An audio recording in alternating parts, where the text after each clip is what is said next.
Ooh.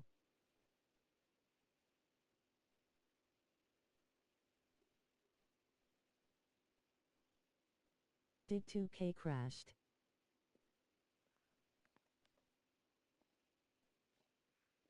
Crash.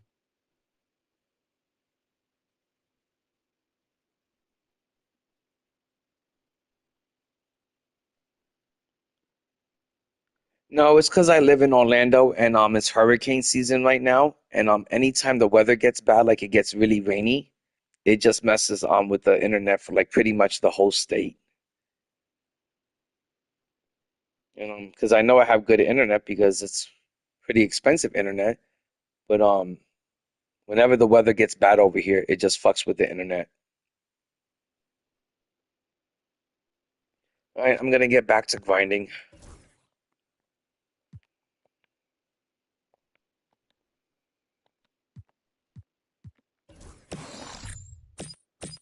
but I hate when that happens. It really does piss me off and shit. And if it happens again, I'm probably just gonna be done for the night.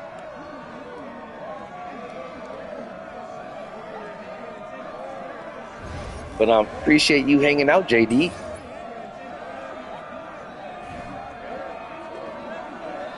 JD, you gotten any good snipes lately or any new cards?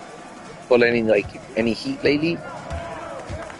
Like I said, I'm just waiting for season 9 to start and I'm so ready for the market crash. I got 6.2 million and I think within this week I'll be able to push it to 7 mil by the beginning of the new season.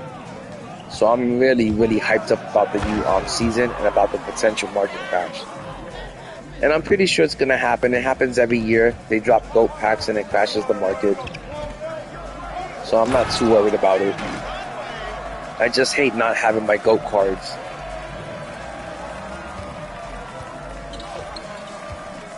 Wow, that's a crazy warning right there. Yeah, I want that GOAT Wemby most of all, but most of all, I want that GOAT Yao Ming. I feel like GOAT Yao Ming every year is the best card at the end of the year. He's the best endgame card. And I really would like to get Yao Ming. He's 7'7". The GOAT card has a super fast release. And you just can't beat 7'7", that release he's got. And I also like Yao Ming's player build over Wemby's. I feel like Wemby has a much smaller player build. Even this Invincible Ralph Sampson, I think the Invincible Ralph Sampson, I hear a lot of people saying that he's nicer than the Invincible Wemby. The jump shot is just as good, and he's got a better player build. And that kind of stuff matters. Like another good fun fact, this 100 Yao is more impactful, on the team, and more impactful and more important towards winning than GOAT David Robinson. GOAT David Robinson really moves on the court really well, but this GOAT Yao Ming, you can't teach his height. That height makes a difference. I would easily take 100 Ben Simmons over a GOAT Kyrie Irving or a GOAT Derrick Rose. I would take a 100 Ben Simmons over that card any day. Over both of those cards, over Steph Curry.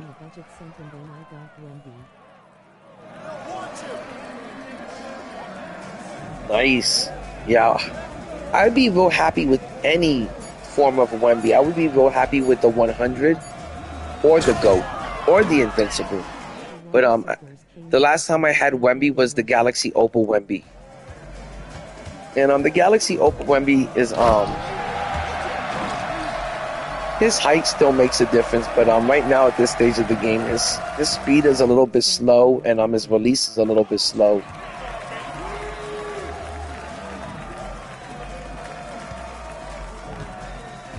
Wow, I didn't hear about any of that.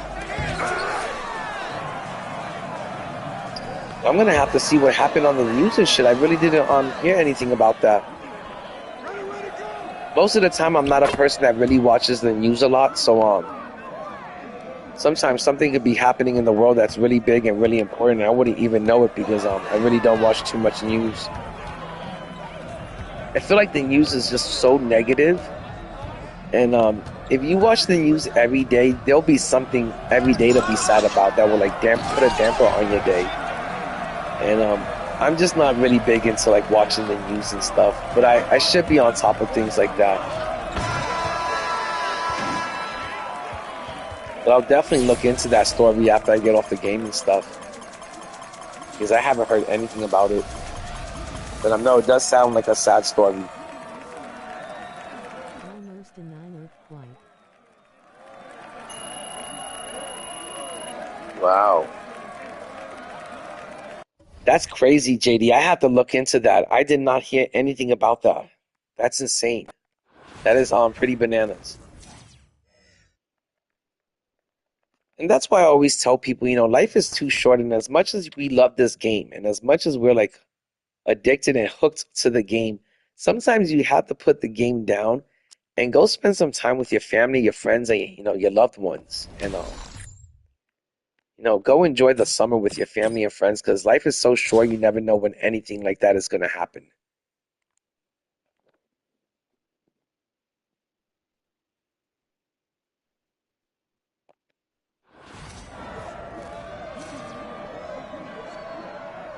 But yeah, I need to look into that story, and I should be more in touch, with current events and stuff. But like I said, I never really listen to the news too much because, it's always like so tragic. Oh, for real, man. Like, I don't even want to hear about what's happening in the world sometimes. I'd rather be like an ostrich and just bury my head in the sand. And most of the time, I just worry about my circle of, friends and family. I worry about my girl. I worry about my kid. And I worry about my moms. And then that's about it. I just take care of my circle.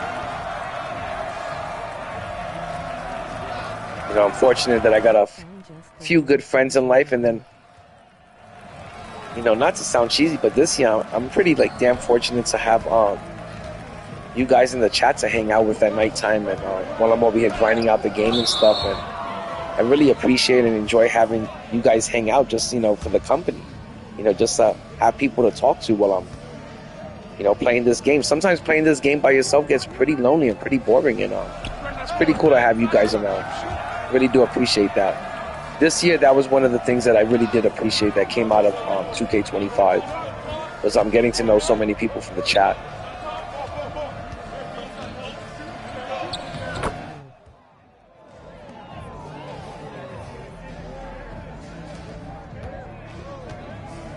Yo, what up, ref? I'm back.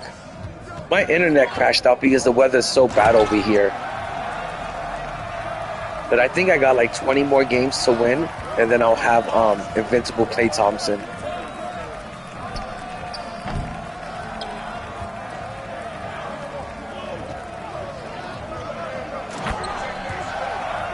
Oh, the computer's actually playing pretty hard right now, like as if they really don't want me to win the game and shit. Usually the computer on Rookie isn't this difficult, but a lineup of Bobo and Wemby and Kevin Love is actually giving me some problems right now.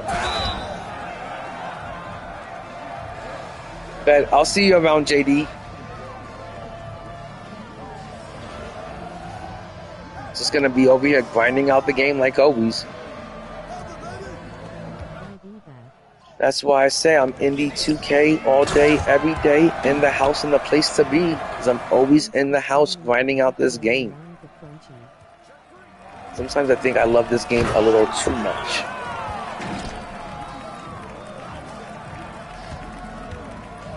Yo, ref is crazy, man.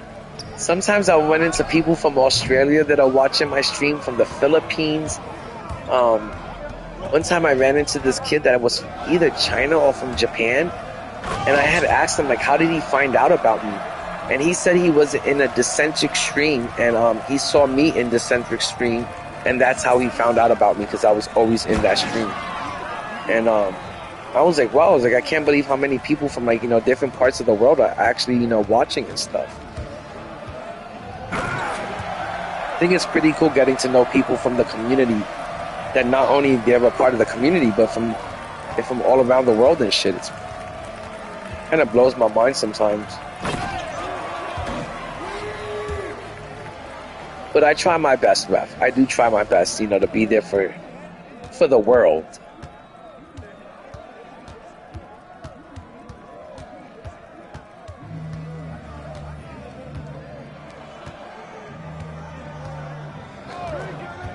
TPL from all around the crunchy. But Ref, what have you been up to? What you been grinding? Did you get Klay Thompson?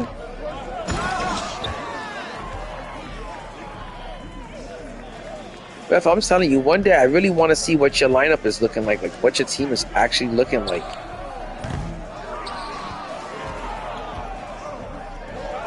I think low-key you're like some secret like tier 1 showdown player, top 1% and king of the courts. I think you're just low-key undercover, you know, pretending to be like an offline player. Probably like really out there dominating, you know, showdown and stuff. You've been sleeping. Let me tell you, I gotta catch up on some sleep for real, cause I be losing some sleep over this game and shit, putting so much time into it. Can't believe it's season 8 and how much grinding I've actually been, how much offline grinding I'm still doing, even in this final season. They've managed to get me to complete those challenges for the GOAT cards every single week. I'm doing those fucking challenges now. I've been after those 100 packs in hopes of getting Ben Simmons or Wemby. Every week I try to complete the challenges to get those Invincibles, and every week I have been getting those free Invincibles. But there's 60 gold event cards, and that takes a lot of time to get. And that's why I fell behind this week, and I'm doing this shit at the last minute, trying to get this Klay Thompson and this Rick Smiths at the last minute. Ref, stop being such a fucking weirdo. You're not gonna watch me sleep, my dude. I think the other day 2K James was kind of like, I don't know if he was joking or not, but he said he was gonna do a sleep stream. Oh my god, man. That would be so fucking weird. But I feel like some people would do anything for streams.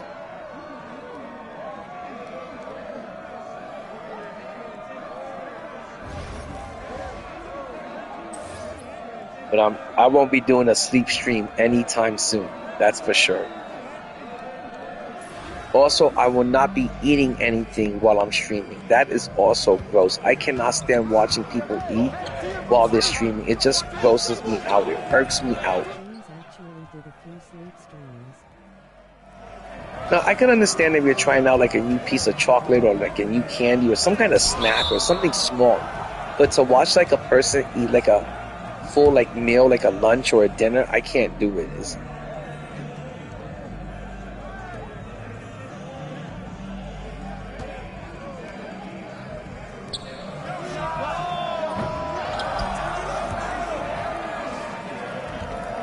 I know, I saw that one time. I think it was during 2K24. 2K James passed out during a stream. It was like an early morning stream. And he must have fell asleep on stream for like a good 30 minutes. And then I think people recorded the stream and they kept looping it over and over and replaying it. And there was so many pictures and videos of that stream. And 2K James had like to disappear. He basically disappeared for a couple of months, and when he did come back, his channel was never the same afterwards. You cannot be embarrassing yourself on stream like that. You can't fall asleep on stream. People are just gonna clown you afterwards for shit like that. I can't believe he let that happen to himself. But it was pretty funny. I don't ever make a big deal of it. But a lot of people used to fucking clown him and troll him for it for a while.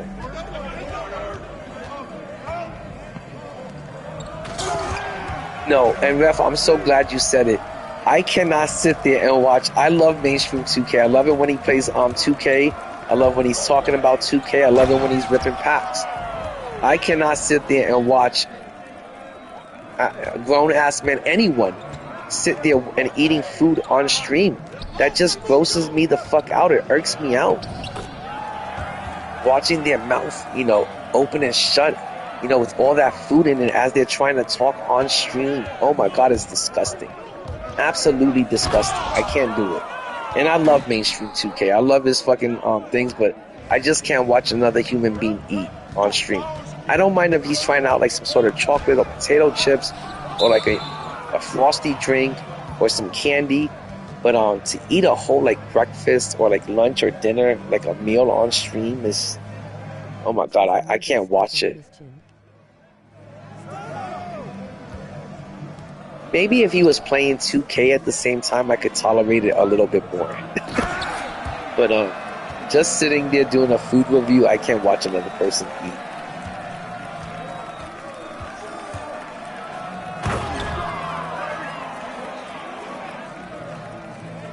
I wouldn't know what to say if I was watching him eat and, like you said, something was actually stuck like in between his teeth or like on his chin. I wouldn't know what to... But another thing, mainstream is looking great nowadays. He started doing that fasting, like dieting.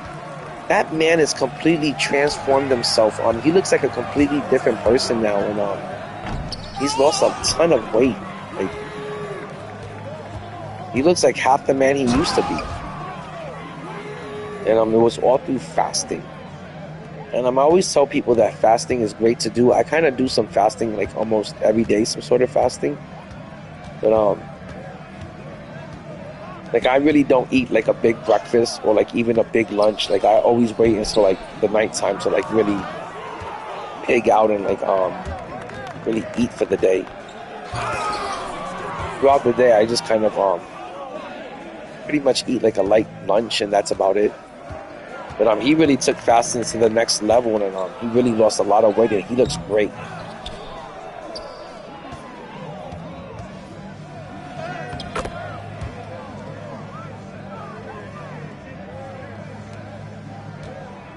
And his channel's also been doing really good. He's been like doing so much stuff than just 2K nowadays. He's been doing like Fortnite, and he's been covering like so many things. His channel's doing really good. I think he's got like 10,000 subs now. So his channel really blew up this year.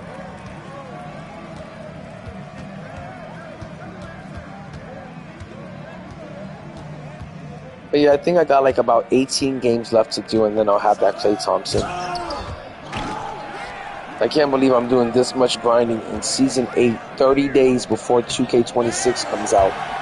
They got me doing this much grinding for an Invincible Klay Thompson. Like, if you want to give us a card, just give it to us. Make us play like 5-10 games for you, maybe 15. But like 60 games? Like, good lord. That's fucking crazy. No, he did not play a Rugrats game. That's terrible. My son is always asking me, like, could we stream Roblox on my channel? And I'm like, Papa, we are not going to stream Roblox on my channel. And I refuse to... I guess Fortnite is okay. I'm not really a big Fortnite person, but the only game I really do enjoy playing are just, like, sport games. And my daily driver is just 2K. Like, I'm playing 2K every day, 4 to 6 hours a night. I would maybe give the exception for a really good boxing game or a really good fighting game. Like if they put out a really good Street Fighter, I would stream that. Or like a really good Mortal Kombat. But I'm also not that big into first-person shooters. So, you know, little by little, 2K kind of became just my main game, my main grinder. But sometimes I do wish I had other games, you know, that I could get into, but nowadays I'm so like hooked on 2K, like I can't even imagine playing anything else besides 2K every night.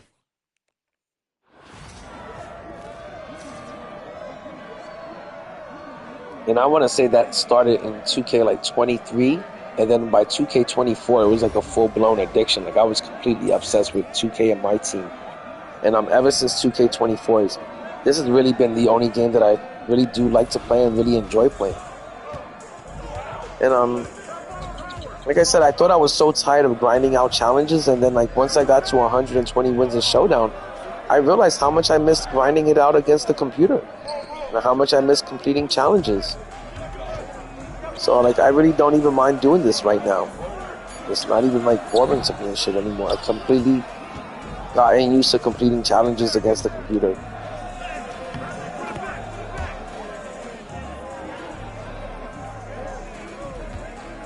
Hopefully this Klay Thompson is really good, because I keep hearing really good things about him, and I hope it's worth, you know, getting him.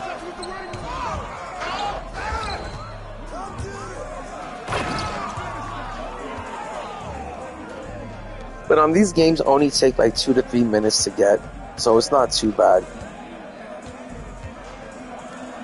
I'm gonna go into the exchange after this and see how many more pieces I need. And after this, I'm gonna also check out the auction house, because the auction house, I'm so glad I sold all of my cards early today. The auction house is looking so bad right now. But I feel like the market crash is already starting. And come 7 days from now, come 7 days when they drop those Invincible and those GOAT packs, oh my god, I'm going to be so damn happy to see that market crash. I'm going to go splurge. I'm going to buy myself Yao. I'm going to buy myself Wemby. I'm going to buy myself Timmy. I'm buying back Shaq, D-Rob, all of them. So I'm really glad at how things worked out and how the game wrapped up this year. I think they did a really good job of wrapping things up.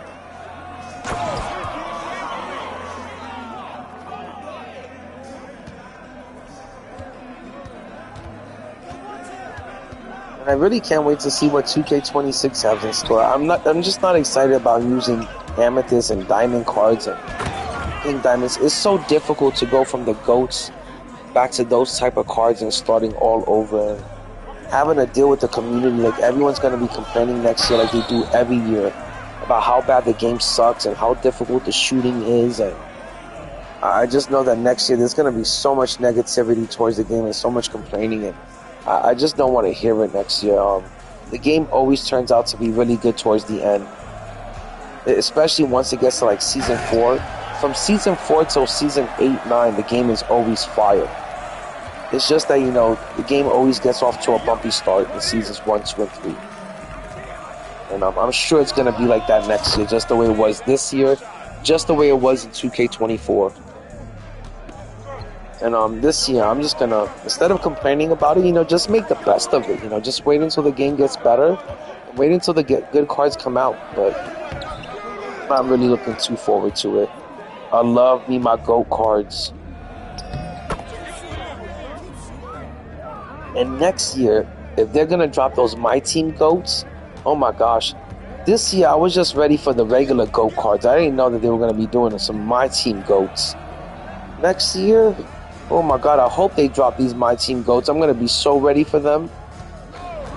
That's what I'm going to be going after next year, is just the MyTeam GOATs.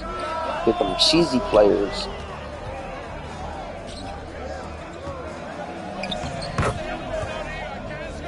But every time when I play this game, it's really the only thing that I always look forward to each year when I'm playing this game is just, to getting back towards endgame. As soon as this game restarts, I'm always like, okay, we got 7 seasons, till endgame. And that's the part that I'm always looking forward to each year. I can care less about seasons 1, 2, and 3. That's when I stack up my MTs, during seasons 1, 2, and 3.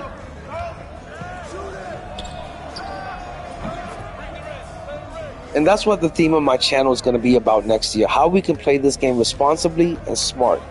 And how we can stack up MT for the one main purpose, the one main goal, which is endgame. And that should be everyone's goal, is stacking up as much possible MT towards endgame. And being fully prepared for when endgame happens every single year. That should be your main goal. Because you can't take the diamond cards into endgame, you can't take the pink diamond cards into endgame, you can't take your galaxy opals into endgame. So why spend so much money in MT to attain those cards when they're cards that can't play for you for half the year, for half the cycle of the game? So to me, the game really picks up when the Dark Matters come out, and Dark Matter cards, there's still a lot of Dark Matter cards you could take into endgame. Rick Smits, Taco, Beasley, so really that's gonna be my goal for next year, is to stack up my MT for the whole year until those Invincible and those GOAT cards come out, those endgame cards, because that's my favorite time of the year. People that say that endgame is whack or that's not their favorite time of the year, that they're so full of shit.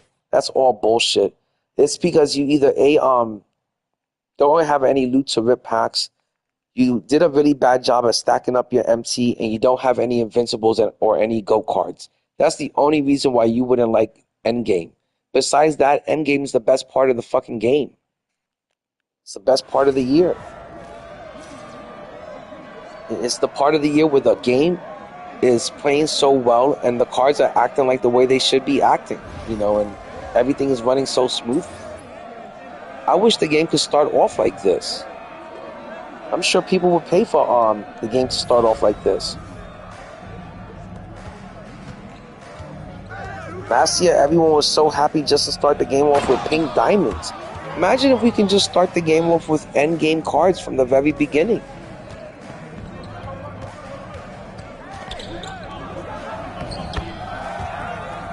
And I wish we can go back to like buying MT straight from like 2K. You know, it sucks that, you know, I thought it was such a great idea in 2K24 how you were able to buy MT directly from the company and stuff instead of like, you know, having to rip packs and get lucky just to stack up some MT. That shit gets old. Like, you know, bring back the player market to a certain degree. I would love to see the player market make a comeback where you can just directly purchase the player and not have to go through the nonsense of ripping packs and hoping to get lucky and then listing stuff in the auction house, hoping that it sells for a lot. You know, that's just too much BS. You shouldn't have to spend so much money, you know, just at hopefully a chance at getting, you know, the cards you want or hopefully making MT to get the cards you want. You know, next year it's got to be way different. It should be way better.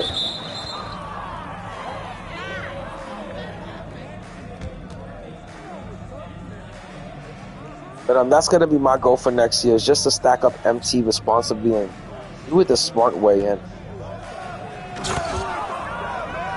like I said, I've been stacking up. I think it was like around season 5 is when I finally got to like 8-10 million MT. And then ever since then, I haven't had to rip packs or rip any Hall of Fame boxes. I was just able to buy everything I wanted out of the auction house with the MT that I had saved up. And next year, I want to take my time to teach people how to stack up that type of amount of MT, how to stack up 8-10 million MT.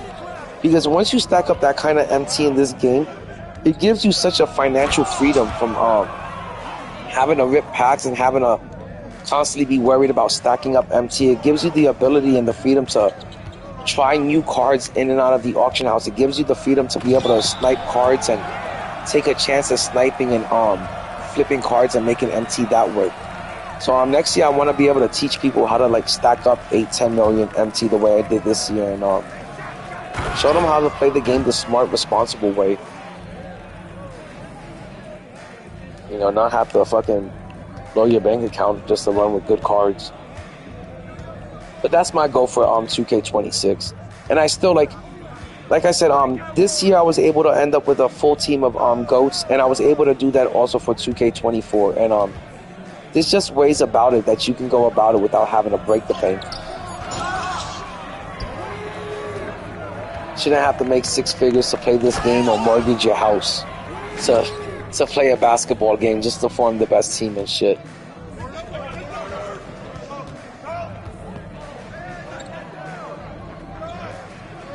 But guys, I really appreciate all of you guys rocking out with me. If everyone could just click like, and if there's anyone in the room that isn't subbed up, sub up, guys. You know, for 2K26, I'm gonna be more consistent, and you know, once my little boy goes back to school, I'll pretty much have all the nights available to stream this game and play with and hang out with you guys and shit. And that's another thing I want to do for 2K26 is, you know, hang out with the community more. One more park with the community and run more showdown games against people from the chat. I'd rather play with people from the chat than play a bunch of randoms in showdown every night. That also gets like really boring, and it also gets very toxic. Playing games in showdown every night and dealing with the people that are on that mode, you know, being so damn toxic. It's a lot to deal with every night. So I wouldn't mind for 2K26, you know, just running more games, you know, with people from the chat.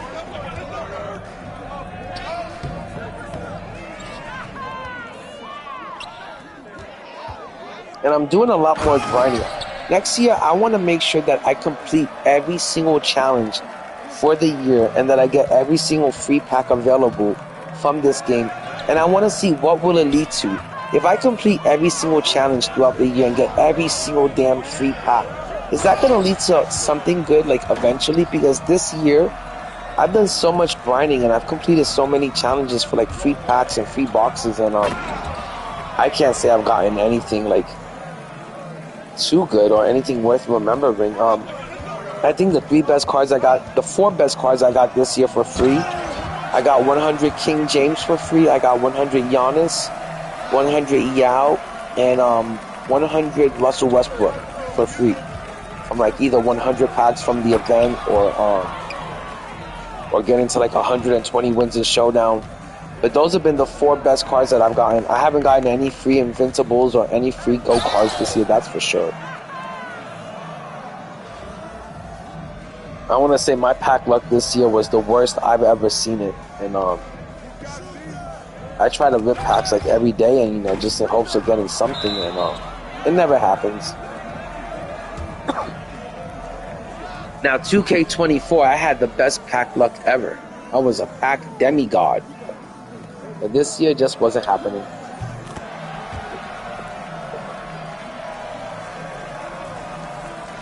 Some years you'll have all the luck when it comes to packs, and some years you'll just have terrible luck. It's just the way the game is. And I hope they also need to change that. This game can't always be about, like, whether or not you have good or decent pack luck. You know, if you give this company hard-earned money, you should be able to get something in return.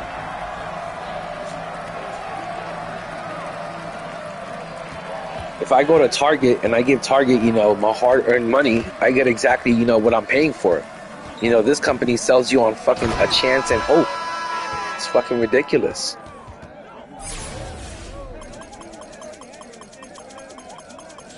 Alright, we're going to go to the exchange and we're going to see how much more grinding I've got to do. But what I'm really happy about is that I'm 10% away from Pink Diamond Rep. And once I get to Pink Diamond Rep, I'm going to get 250,000 MT, which is going to go a really long way in Season 9. Considering how rare and scarce MT is in these like final few seasons, and then the fact that they took away the MT method, it's so shitty that, you know, we found a way to make MT and how to farm a lot of MT. And the second that they saw that we were able to farm a lot of MT off of the events, they took the MT away from us and they gave us event cards that you couldn't cash in for anything. But once I get that 200,000, I'm gonna be at 6.3 million MT, and that I think that's more than enough for the final season going into Endgame. I think 6.3 million MT is gonna get me every card from Wemby, Yao, and King James. But the shitty part is once you do get those cards, you really only have about 3 weeks with those, you know. Season 9 coincides with the start of 2K26. So you only really have about 3 weeks to enjoy Season 9, and then it's time to move on to 2K26. We don't even get a full month of, you know, Season 9 Endgame. Endgame was really pretty much Season 8. You should have been buying your Go cards from, like, start of Season 8 at the very least. You know, I had my Go cards from, like, Season 7. Okay, let me go to the exchange and let's see how much closer did I get to Invincible Klay Thompson.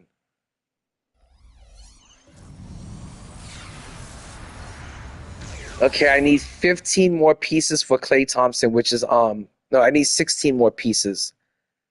So it's not too bad. I would go rip some base packs with MT, but I never do that. Ripping base packs with MT is the biggest scam 2K has convinced you guys to do. Ripping base packs with MT for event cards is a complete waste of MT, and it goes completely against the purpose of grinding that card out to get it for free. You know, people fail to realize, but your MT represents real life money, real life coin, real life bread out of your pocket. And you don't want to just waste your MT that costs you money to attain. You don't want to just waste that, you know, to get, you know, some base packs and event cards. You know, it takes a lot of time to grind it out for MT and shit.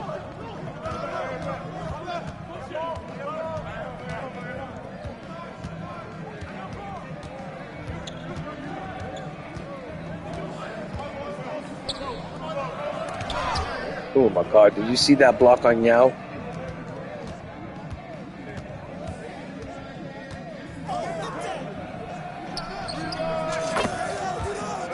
I don't know why people complain about this Yao Ming release. I think the Yao Ming release is perfectly fine. It's not as fast as 100 Tim Duncan, but it's pretty damn smooth and pretty damn easy to time.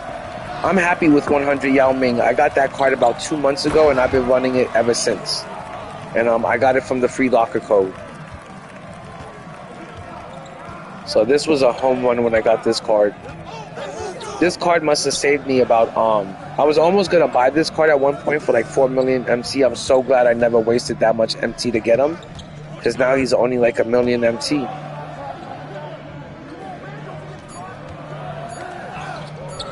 So I'm real glad I was able to get him from a free locker code. Getting Yao Ming kind of set me up for the remainder of the year. I remember we were like in season 7 when I got Yao Ming. And after I got Yao Ming is when I started like spending my MT and building my team around Yao Ming. And ever since then, there was no looking back. My team just got better and better. And Yao Ming has always been able to hold down the center position for me. Even though he's just a 100, this card is more impactful than GOAT David Robinson, that's for sure. And I want to say he's even more impactful than GOAT, and maybe even more impactful than GOAT Shaq and GOAT Will Chamberlain, just because of his height. And he's the 3rd best Yao Ming on the market, and he's that impactful. I wish I can get the 100 Wemby.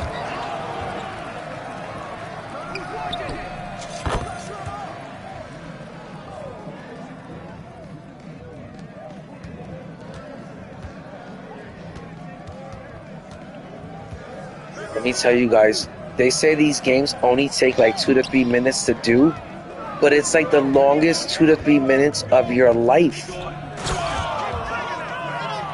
I think I need 23 more games to finish this grind out, and I feel like it's going to take forever. Forever, ever.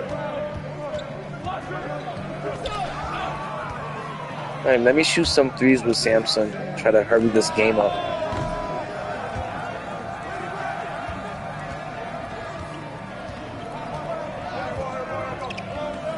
Also, I'm really excited about tomorrow's promo. I know a lot of people, I don't know if a lot of people like Carmelo Anthony, but I think he should have got a GOAT card last year, and I'm real happy that Carmelo Anthony finally got a GOAT card, because his Invincible card was S tier. I was running, that Invincible card helped me get about, I want to say it helped me get at least 80 out of my 125 showdown wins that I got in tier 1 this season. That card helped me get about 80 of those wins, and it was a free card that we got from the exchange event. And that card was just an excellent card. I couldn't believe we got it for free. And if the Invincible card was that good, I could imagine that the GOAT card is going to be really good. And I thought Carmelo Anthony should have got a GOAT card last year, and I'm glad he got one this year, and I can't wait to try that card out. I'm hoping I could eventually pull that card.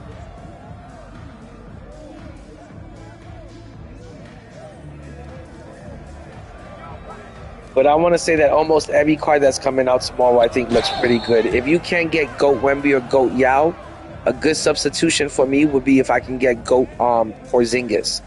I'll be real happy. I won't feel like, oh, I got to settle for Porzingis. If Yao and Wemby don't come down in price for Season 9, I'll be real happy with Porzingis. And there's just so many good cards coming out tomorrow. That SGA is also looking really nice. If you can't get Magic Johnson, you know, SGA is I'm not saying he's as tall as Magic or he's got the same build, but he's only 6'6". SGA would be okay. I ran with SGA a lot this year, and I really like the SGA card, so I wouldn't mind running with the GOAT SGA. But is he as good as Magic or Ben Simmons? Probably not. He's just not big enough. But there's also GOAT Turgaloo coming out tomorrow, and then GOAT Manute Bol. I feel like 2K really ended things on a high note. They really wrapped things up nicely. I feel like all the promos for Season 8. Sometimes when I see like people like Ty Debo complaining about it, I'm like, what are they complaining about? Like, these drops for all of Season 8, all of the drops, every single Friday drop and every single Tuesday drop have had excellent players. And the Exchange have had nothing but excellent free players. And I thought all of Season 8 was flame. And I can't wait to see what we get tomorrow in the Exchange. But I really do like all the cards they came out with, the exception of McCullen. But I think Mac McCullen is going to be one of those cards that are in the Exchange that you'll probably be able to get them with like either 1 to maybe 5 GOAT event pieces. I don't think Matt McCullen is going to be a lot of GOAT cards. I don't think he's going to be that expensive. And I think that's a W. It allows a lot of people to get a GOAT card without having to do too much grinding.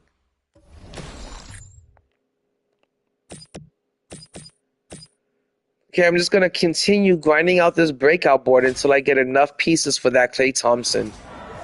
Like I said, I really want him, and I already got a space ready for him on my Invincible team. I got a whole team of Invincible cards that they were absolutely free. They're all lock-in cards, and all I had to do was grind out the game.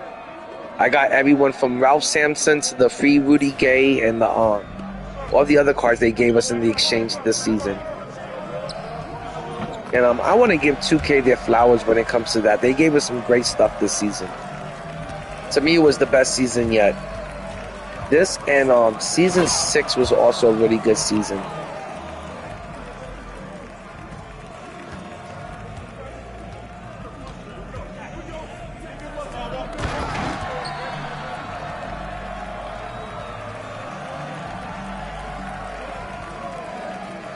Hold on, guys. I gotta do something real quick. Okay, I already got it done. Couldn't remember if I put up a thumbnail or not. I always forget to pull up a thumbnail before I pull up the stream. I always forget to post a thumbnail.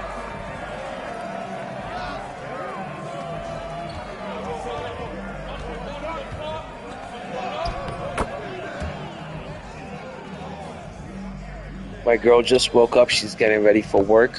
Maybe I can convince her to make me some sort of breakfast, but I doubt it.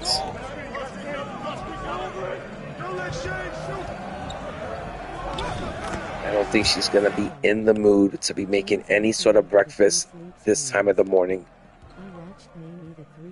Good morning, baby.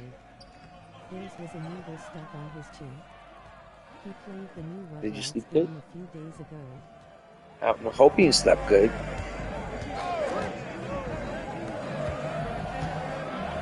Oh, look at that block on Ralph Sampson. And that's how big and that's how important this Yao Ming is. Yao Ming could block Ralph Sampson like it's nothing, and then on the other end, he could shoot over him.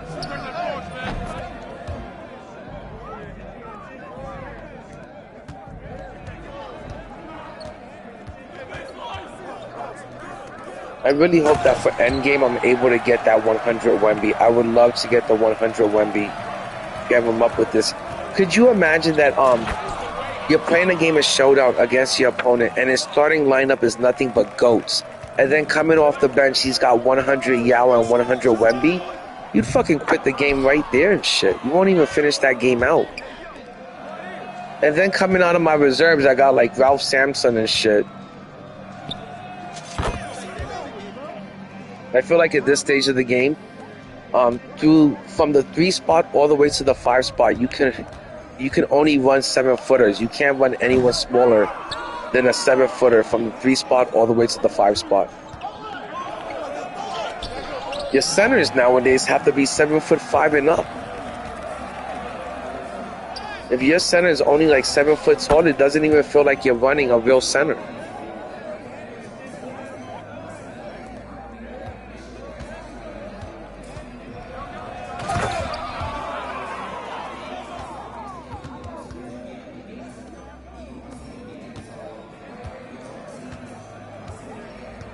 Yeah, man, they say these games only take 2 to 3 minutes. I really think these games of triple threat take more like 4 to 5 minutes. I feel like they take just as long as a clutch time game. And I hope next year they bring back clutch time online. They really need to bring that mode back.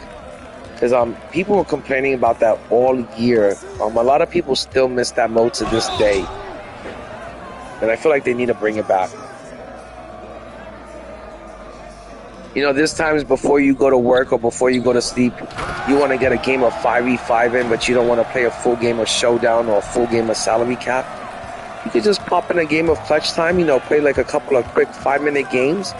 You know, win or lose, it's over within 5 minutes and you get to get a few games in. So I feel like they need to bring back Clutch Time online. Just too many people were missing that mode this year.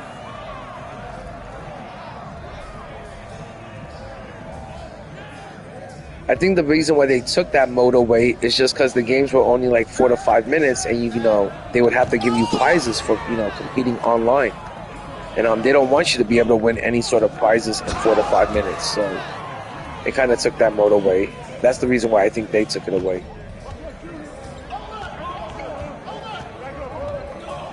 Should be on the couch. You're not gonna make anything to eat before you go to work? Too early? Alright, I love you, baby. Try to have a good day at work, my love.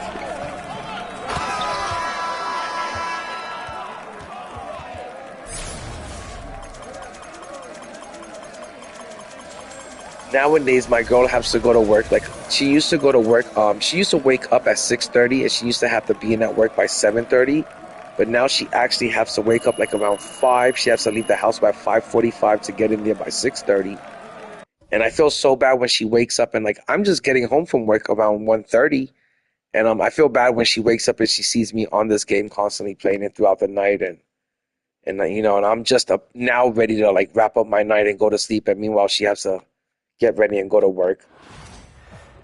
But it makes me feel bad. But we're on 2 completely different schedules. I work from 6 o'clock in the evening till about 1:30, 2:30 in the morning. And then when I come home, this is my off time. You know, this is the time that I have to play 2K and shit. During the day when my little boy's awake, you know, I'm over there hanging out with my boy the whole day and shit. So nighttime is pretty much the only time I have to play this game. Or else I would be streaming like during the day like everyone else. But I'm hoping for next year when my boy starts school again that I'll be on a completely different work schedule.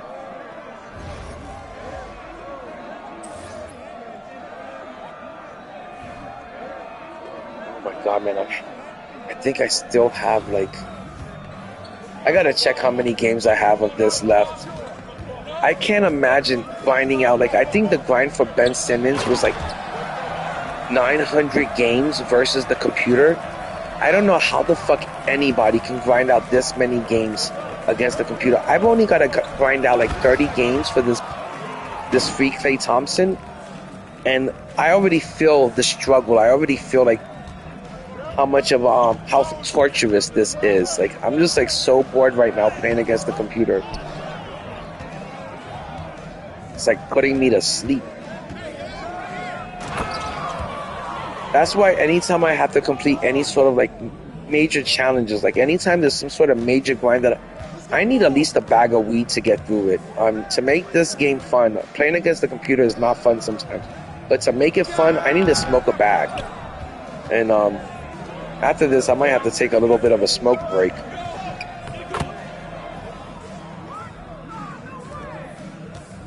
I wish they would make more of these challenges, like online challenges, like, you know, in Showdown, instead of like so many offline challenges. But I understand that there is a lot of people that don't like playing online, and they don't like online challenges. They don't like playing against sweats in Showdown or tryhards in Salary Cap. But I think it's much more fun to have challenges that you can do, you know, in Showdown and Showdown only. And another thing, I don't think they should make the challenges like so. They're not difficult, but they are time consuming. I don't think they should make the challenges so damn long next year. You know, if you want to give us a prize next year, 2K, don't make us grind out 15 games in a row or crazy shit like that.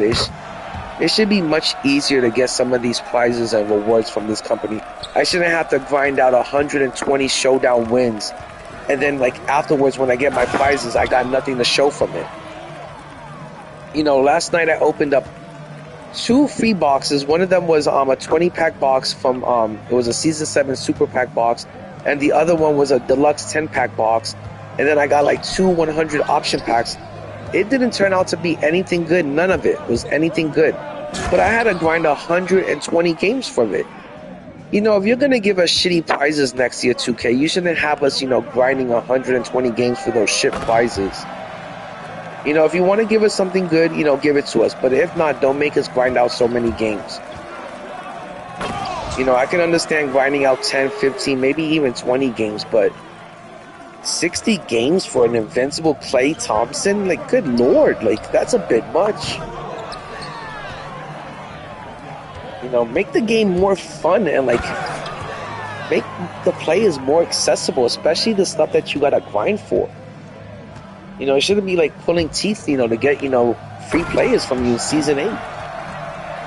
But I am appreciative that they, you know, do give us, you know, that they did give us so much free content for Season 8. And there was a lot of good free Invincible players. And it was enough to make a whole team of Invincibles. It's just it took a lot of grinding. And it wears you out after a while. Can't nobody say that it doesn't wear you out. Even Carlo from Twitch, you know, that guy will grind for 24 to 48 hours straight to get a GOAT Sean Bradley. And he'll get it done. But afterwards, you can't tell me he's not exhausted for like 3 days straight. You know, he's over there falling asleep on his chair. He's over there not eating for a day or so. You know, you can't tell me that kind of grinding doesn't... It gets me exhausted. I feel like I've been grinding every day since Season 7. Every day straight for like 6 hours a day, you know. And sometimes I feel like the game has become like a part-time job. But I still love playing the game. I love competing. I love grinding out challenges. You know, I love having 2K as my daily grinder, my daily driver as a game. I wouldn't play anything else. But I do wish that sometimes they made it a little bit more easier, not as time-consuming, and most importantly, more fun. You know, and the game doesn't have to be so serious all the time, and they don't have to be so stingy with their higher tier cards or the big names. You know, people want to play with LeBron James. People want to play with the Wemby. You know, give people what they want. You know, instead of having people stress out about, man, do I have money to rip packs and will I get lucky? You know, instead of stressing the community out, give back to the community. Show some love to the community. You know, and I feel like 2K sometimes, you know, can do a little bit more of that. Like I said, I've been ripping packs all fucking year. I never get anything good from ripping packs. It's been like a terrible year for me when it comes to pack luck. What would be the harm of one of these? I've opened up so many 100 overall option packs this season. About 15 to 20 of them. Never once has the option been 100 Ben Simmons or GOAT or 100 Wemby. What would it hurt if you gave some people 100 Wemby? You know, it wouldn't hurt anything, you know, to give back to the people that spend so much of their time and life on the game, and, you know, so, to people that live that 2K life. You know, the algorithms know who are the people that are serious about the game and who spend like so much time on the game and shit. Give something back to those people and shit. You don't have to be so fucking stingy and shit. Okay, let me go to my auction house real quick and see if I gotta redeem anything. Nope, nothing has sold yet. Actually, I gotta list stuff. Okay, let me see how many more games I've got.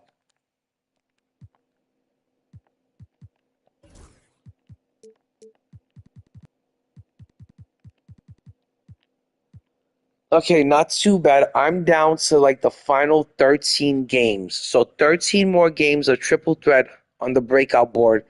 And I got Klay Thompson. I do also want to get Rick Smith. That would require 10 more games. But most importantly, I got to get this Klay Thompson. And that's only 13 more games away. So it's not too bad.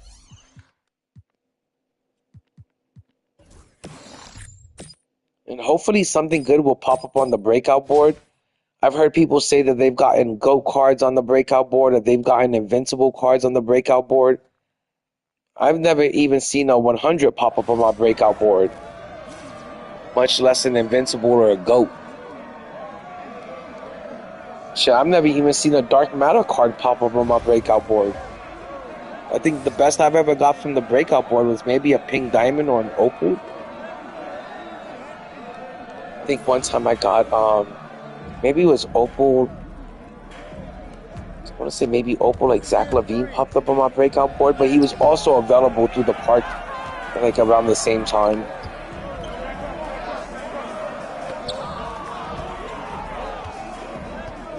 So I think next year they have to like, like, I know a lot of people that play park and are into the park, and they've been out there all year, and they even complain about how hard it is to get the 5-game win streak at the park. And I feel like there's a lot of people, especially younger kids, who can't get the 5-game win streak at the park or a 10-game win streak on Showdown. And this game is, I know there's a lot of us that are in our 20s and our 30s, a lot of teenagers that are playing this game and stuff, but there are a lot of kids that play this game. And for them to get that 5-game win streak at the park or a 10-game win streak in Showdown, it's practically mission impossible for them, and they're over there trying their little hearts out. For a game that's meant for little kids, for like, I think ages like 5 and up. My little kid is only 7 and he plays MyTeam. For those kids, I think we need to make some of the grinds a little bit easier. We shouldn't be keeping 10-year-old kids on the game for 2 to 3 days straight to get an invincible Ralph Sampson, or keep them on the game for like practically a week straight to complete all those playoff challenges to get an invincible SGA. They got to make the game a little bit more friendlier on the everyday person, because not the everyday person has 4 to 6 hours to spend on this game. People got to get to work, they got to get to school, they got shit to do on a daily, and most people on the average don't have 4 hours or 6 hours to spend on the game. I'm lucky and I'm fortunate that I get to spend this much time on the game, but sometimes I feel like I'm sacrificing sleep and time with my family just to be on the game this much. So I think sometimes they need to tone it down on the length of these challenges. Like, I'm over here complaining that I gotta get 60 gold pieces for Klay Thompson. What about the people and the kids that are out there trying to grind it out for GOAT Ben Simmons? They have to play 900 fucking games of triple threat offline, or I forgot how many games of Park or Showdown. You can't even do it through playing Showdown. You'd have to win 200 games of Showdown in 1 week to get GOAT Ben Simmons. And I feel like next season, if you really want to give us something, 2K, don't make us fucking jump through hoops. And we're not even jumping through regular hoops. We're jumping through hoops we're jumping through rings of fire, just to get these cards. It can't be good for you mentally and physically to have to sit here and grind out fucking 900 games to get a GOAT Sean Bradley or a GOAT Taco or a GOAT Ben Simmons. That's really unfair of this company to even ask people to stay on this game, and grind it out that much, when there's life out there to live. It's the summertime, and in the middle of June and July and August, you're asking people to spend 40 hours a week to get the GOAT Ben Simmons. That's a full-time job right there for the week, and where you're not getting paid. Your payment is MT. Your payment is Ben Simmons at the end of the 40 weeks, not real life money not bread that you could put in your pockets, or food you could put on your table, or bills that you could pay. And I think it's also just, not only is it asking too much of kids, it's also asking too much of adults that have to be at work. So I feel like next year, maybe tone it down with the length of the challenges. So this way, it's easier on, kids that are in school at the time, or, people that are working, full-time jobs and don't have the time to. I'm sure a lot of people would love to have this invincible Ralph Sampson that didn't get to complete the grind just because it was too long, it took too much time to do, and they had to go to work. I'm sure there's a lot of people that still would like to get this invincible SGA. They just don't have the time to complete all of those playoff challenges. So I really feel like, for when people can't, when they want to play with the best cards in the game and they just don't have the time to either complete challenges or spend the money on the game like that. So I feel like, 2K could do a lot more to make this game fun for the whole community. Whether you're no money spent, whether you're a little bit money spent, or whether you're completely blowing a fucking shitload of money on the game, it should be fun for everyone. Not just if you're blowing a fucking $1,000 a week on it. That shit's getting fucking old and fucking boring, and it's full of nonsense. And it's completely ridiculous and stupid. With the money that some people have spent on this game in the last couple of years, you could have bought yourself a fucking Cybertruck and a down payment on a house and shit, you know, with as much money as people spent on this game. It's crazy how much money people spend on this game on YouTube, and then they'll tell you like, oh, I do it for content. That's also complete bullshit. If you drop $200-$300 on a pack opening and you get, let's say, 4,000 views on that video, that 4,000 views does not pay for that pack opening that you just did. Stop using I'm doing this for content as an excuse to rip packs. You're ripping packs because you're a damn pack addict. And you're fucking hooked on ripping packs. And that's just the honest truth and shit. And I love ripping packs just like as much as the next person. But eventually, ripping packs and spending that kind of bread on the game just gets pointless. It's just, shouldn't have to spend that kind of bread, you know, just to play with the end game cards, you know, just to be able to have GOATs and Invincibles at the end of the year. And if it is going to cost us that kind of money, give us more fucking time with these cards then. Don't just rush us into the next game then. Yo, what up, what is the name? Hike? It looks like Yuck. I'm going to just call you Yuck.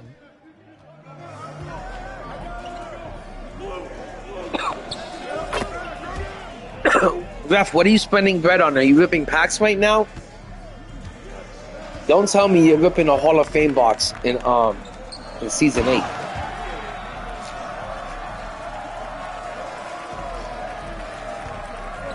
Now, I have to admit, when they drop those GOAT boxes, I'm going to be eating every single word. I'm such a pack addict, and I'm so hooked on ripping packs, that once they drop those GOAT boxes and those Invincible packs, I'm going to go bananas with it.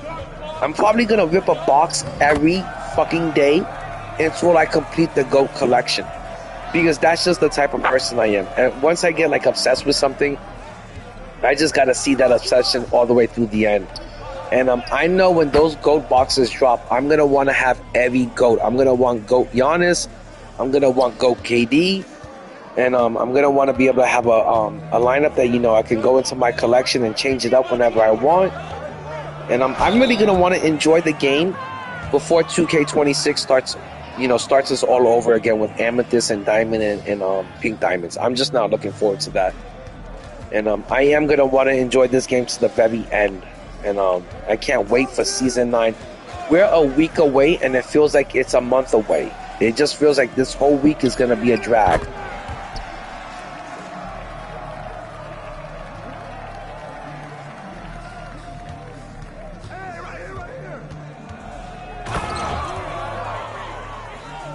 But I have been having a lot of fun completing challenges in Season 8 and getting these free Invincible cards out of the exchange. Because like I said, from the exchange event alone, if you just grinded this game out, you were able to build a whole team full of Invincibles for free. So I'm really giving 2K a lot of props when it comes to that. I'm so pissed off. Every time I think about this, I traded my Invincible Brook Lopez in for a Legend badge. I was so excited to see that they gave us something from the Hall of Fame pass that you were able to actually, like, you know, trade or sell or exchange it in for a badge. Then I was like, oh my god, I could trade in Brook Lopez, an Invincible Brook Lopez for a Legend badge. I was like, let me do it up. Biggest mistake ever, because if I was to still have that Brook Lopez right now, I would have a full team of Invincible cards. And I wouldn't be missing a center. I'm just missing a center, and I would have a complete lineup of Invincible cards. And I wish I would have held on to my Brook Lopez. But too late now, there is no way to get him back. That's for damn sure. And it's not that he was a great card, but I heard he was a pretty solid A-tier type of card. The reason why I didn't keep Brook Lopez is because I didn't want to mix in like such a non-Hall of Fame player with the rest of my squad. And I was like, I'm never going to use this card. He's never going to come in handy. And I traded him in for a legend badge, and I wish I would have kept him. Like I said, he would have came in real handy right about now.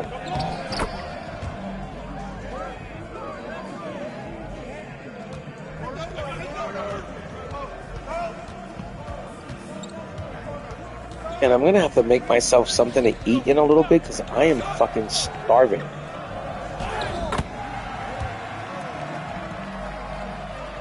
Like starving like I'm from Ethiopia. That's how hungry I am right now. That I could eat a fucking horse.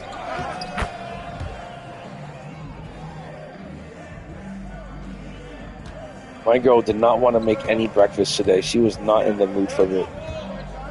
She was dead tired. She saw that I was still here just playing video games. She did not feel like cooking anything for me.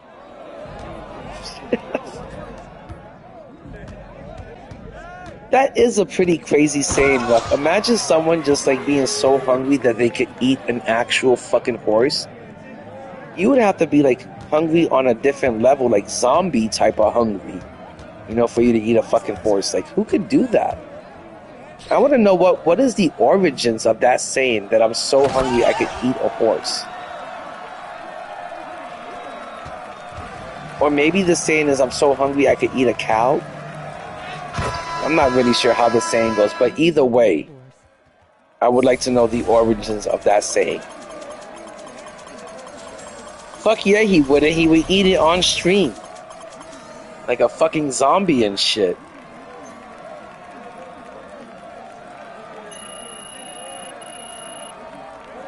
I don't fucking understand. I've played like at least 10 games of triple threat, you know, offline on the breakout board so far. And I haven't seen that rep level go up. It's been on 90.3 the whole fucking time. When is it going to move up to 90.5 or 91? Like it just stays at 90.3. It's like, what the fuck? And I even popped the XP coin in.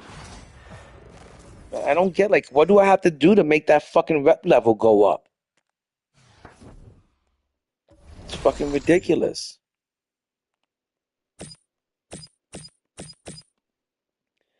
Okay, I think I've got about 11 more games and I'll have Invincible Klay Thompson.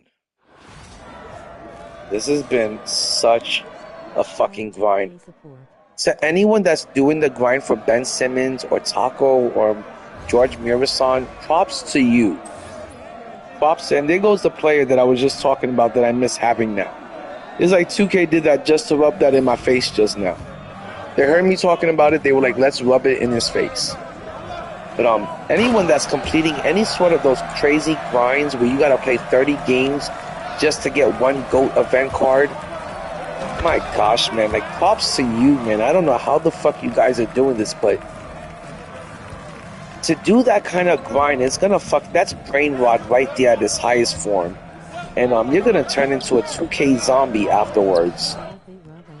Because that playing 900 games against the my gosh, that's just so mind numbing.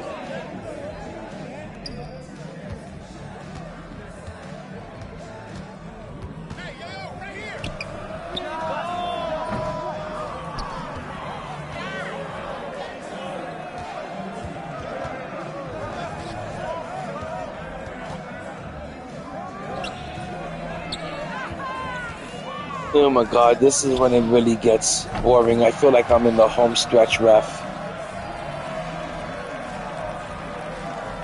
Hey ref, are you awake because you're getting ready for work, or what are you up to?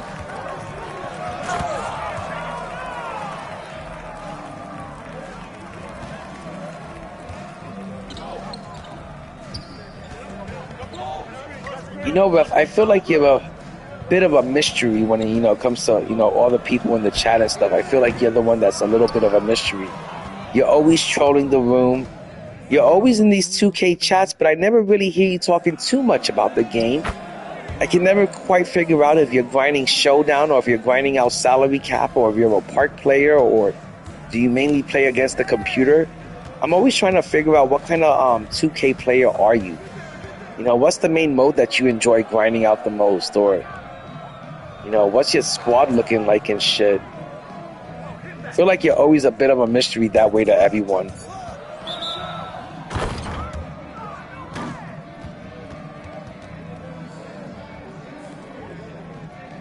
But on the plus side, at least you make everyone in the chats laugh.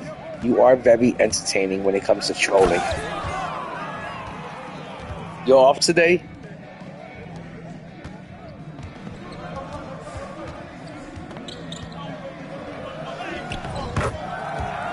My little boy went to sleep with my mom today, so I'm gonna be on the game until I get this fucking Klay Thompson, and I'm gonna be on until the wee hours of the morning. You are like a huge unsolved mystery.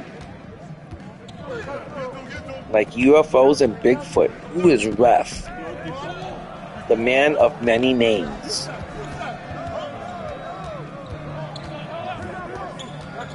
In the beginning, when I used to see like your picture and then a bunch of different names, I used to think they were Ref clones.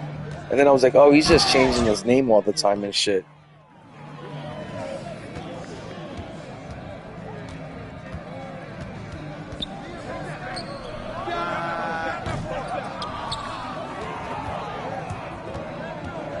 You know what? We're in 2025, guys. You know, we shouldn't have that many unsolved mysteries.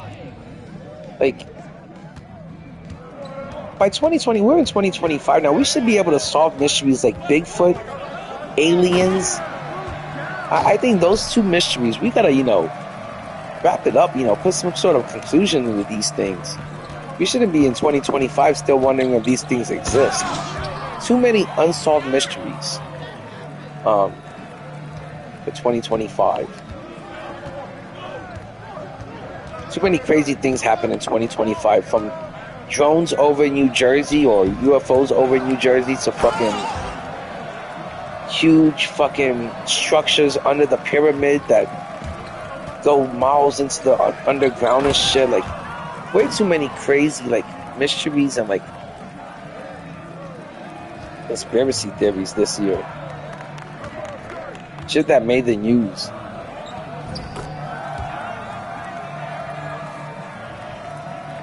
Tear gas in LA. I didn't even hear about that one. And then someone earlier today, JD with Fun, was telling me about an earthquake and some flooding that happened. I forgot where he said it happened, but I don't know. I've done a really bad job at paying attention to the news this year. I usually don't watch the news because the news is filled with nothing but negativity and sadness. And I want to say, ever since I started playing 2K, which was in 2k24, I've completely lost touch with the world and all sorts of like current events. I barely ever watch the news any. Matter of fact, I can't even remember the last time I watched the news. I think the last time I was into watching the news was during the pandemic, and ever since then I just stopped watching the news.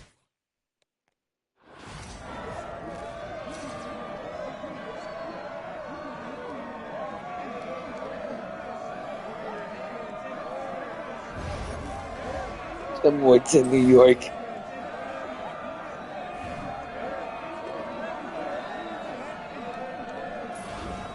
Graf, that's why I can never tell if you're serious. I'm like, was there really tear gas in LA? Because your very next sentence is hemorrhoids in New York, and I'm just like, I don't know when to take that serious. But I do appreciate you hanging out, Ref. I like it when you crack jokes. I know some people take the game way too seriously and their chats way too seriously. And I really don't mind when you come in here cracking jokes and trolling and shit.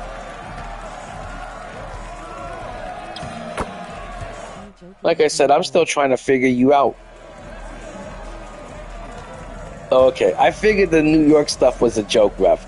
I didn't think there was some sort of hemorrhoids epidemic or, you know, invasion.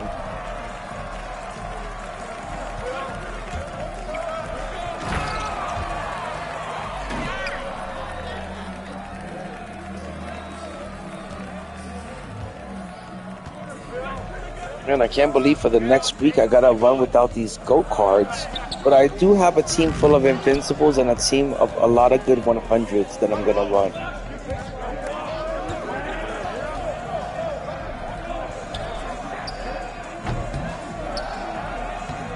I don't know, guys. The more I run with these 100 cards, like the 100 Giannis, the 100 Wemby, the 100 King James, these 100 cards were really good this year.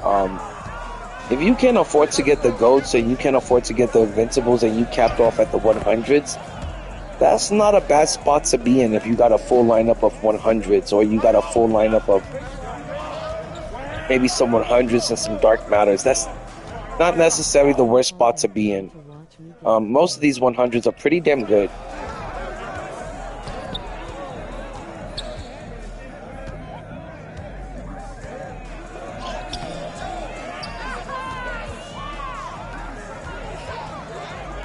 Yo, Ref, I appreciate that, my dude. This is a very big moment, you know. And Ref, when those GOAT packs drop, my dude, you know I'm gonna go fucking GOAT pack crazy. That's definitely gonna be a day where you're gonna have to call up from work and, you know, watch the fucking extravaganza. I don't know if you remember how big it was last year, but we opened up 101 GOAT boxes on this channel last year, not packs. GOAT boxes. It was fucking bananas here last year. So I definitely want you to be here this year, and I definitely want you to be a part of it. Make sure you tell your boss you need the day off of that day. Could you imagine telling your boss, hey, I need the day off. Indy2k is about to rip some GOAT packs. He went ham last year, and I can't miss it. Like I said, guys, last year I opened up 101 GOAT boxes. Not just packs, 101 GOAT boxes. And that's what it took for me to complete the whole collection. And I remember in box 100, I got GOAT Michael Jordan, which was the card that I was after the most. It took 100 boxes for me to get GOAT Michael Jordan last year. And then in box 101, I got GOAT Luka. And at box 101, I was able to complete the whole collection. But it took 101 boxes. It was the funnest weekend ever. It was like 3 days of non-stop ripping boxes. I would go to sleep, wake up the next day, and continue ripping boxes until I got the whole collection. It took a full 72 hours. Okay, let's see after this how many more event cards do I need for Klay Thompson.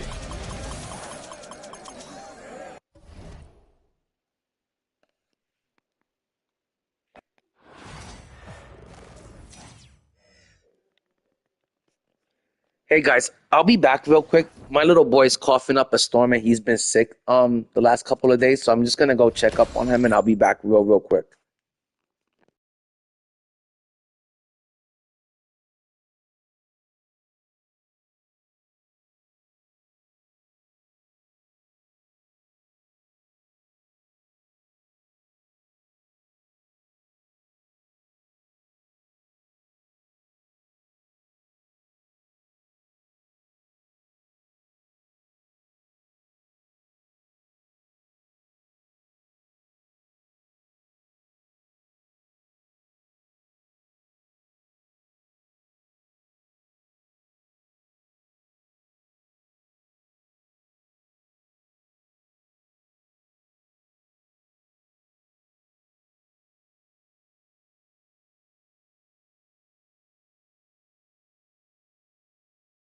Okay, I'm back, guys.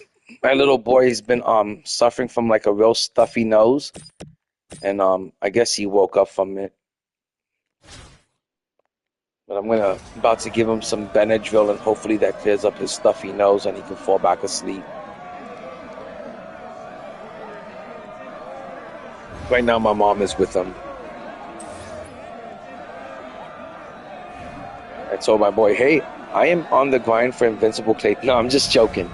No, my mom is about to give him some medicine and he'll be okay. He's just got a stuffy nose, but it woke him up out of a dead sleep.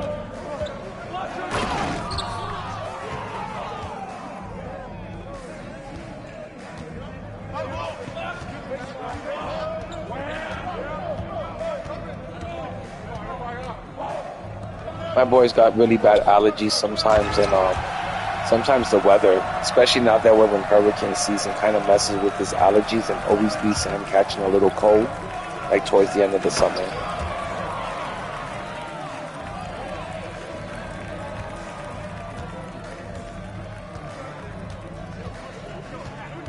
I'm hoping that after this game, I'm now below 10 games, and I'm hoping I'm only like 9 games away. When I'm on the 2K grind, I send the kids to my parents' house.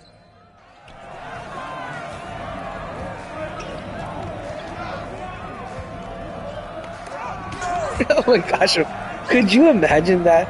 And we have no joke. There's been times this year where like I'll ask my girl like, "Hey, what are you doing this weekend?"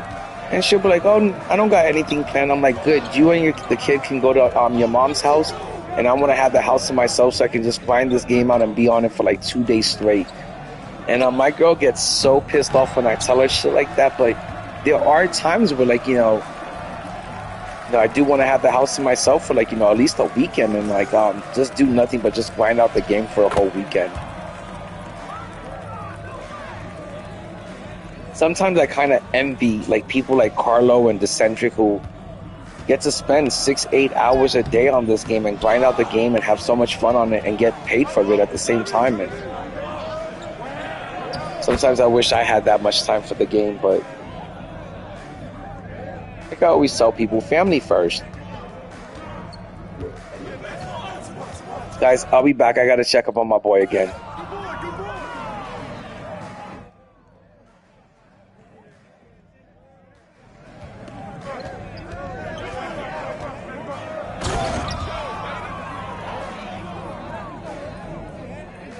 Papa, go take that Mucinex that Nona's getting ready for you. Is there any Benadryl, Mom, or Benadryl? I just think it'd help him fall asleep and also help with like all that mucus in his nose. Why don't you check if we got Benadryl first? She says we don't. She doesn't think we have any. All right, then give him Mucinex. Elijah, take the Mucinex.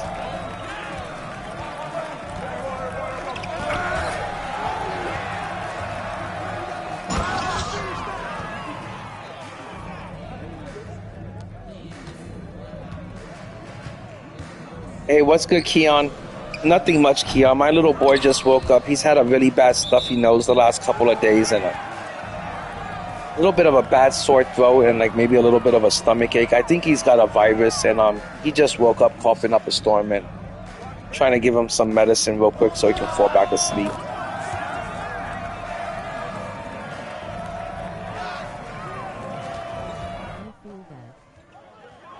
But we're in hurricane season right now, and like this weather right now is kind of messing with his allergies a little bit too, and he's got a little bit of asthma sometimes.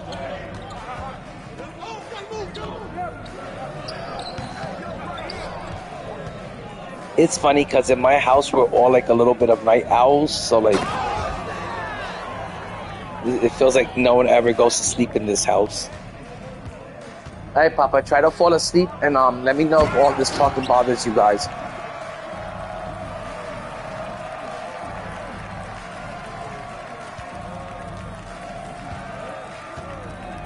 got Ben Simmons today on Burned Out. I'm done grinding until 2K26. I got Ben Simmons today.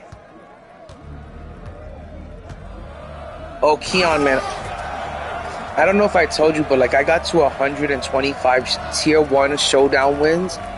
And after I got to that 120 wins and I got the prizes for reaching 120 wins in showdown, I've been completely burnt out on the game. I didn't even want to do any sort of online competing today. I didn't want to play any sort of showdown or any sort of salary cap, and I love playing 5v5 every night. But reaching 120 wins in showdown afterwards, I was just completely burnt out, and I was like, I need a break. And I even sold my whole team. I sold everyone from Penny Hardaway all the way to Shaq. I sold 6 of my GOAT cards, which is the 6 that I had that were sellable, and I managed to make 6.2 million MT off of them. So that's how burnt out I was, that I was like, I don't even want to play showdown, for the remaining week of this season 8. I was like, I want to take a break from showdown, and then in season 9, I'll buy the GOAT cards once the market crashes, and I'll rip some packs for some new GO cards, but I'll buy the old ones back. And then I'll play a little bit of Showdown, and I'll enjoy a little bit of Showdown for like the last 3 weeks of this game. But as of right now, I was like, I need a break from Showdown. It was just such a grind.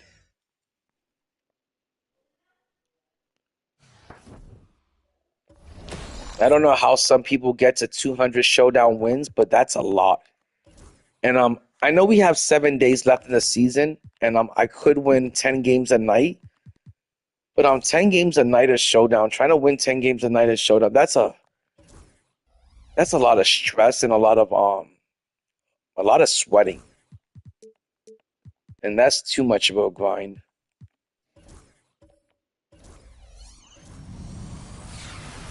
Okay, guys, I'm 83% done, and I just need 10 more cards. I'm down to the final 10 cards. You know, I think I'm going to rip a few packs and see if I can get lucky and see if I can get some week 5 cards.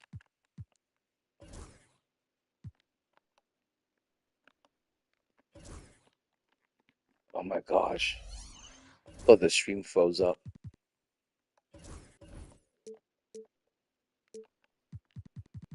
Okay, I'm going to rip a few base packs and see if I can get a few of those week 5 event cards. Hopefully I get lucky.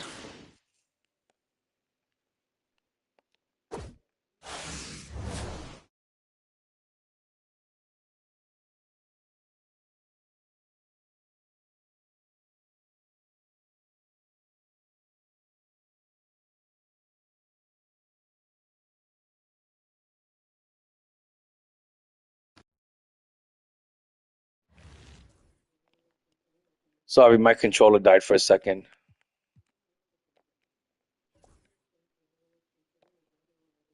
Oh, I don't have no space in my auction house? Oh, this stuff, you can just quick sell some of this shit. Okay, that one.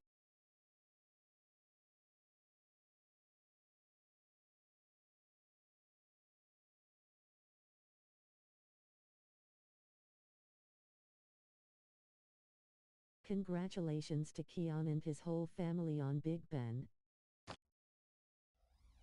Ripping a few more base packs and see if I have any more luck. I don't want to have to play 10 more games.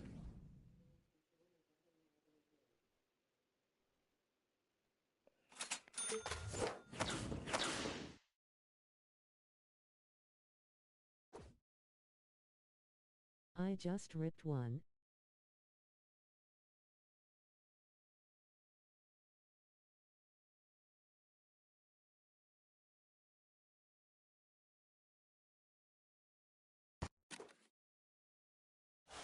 Okay, my controller should.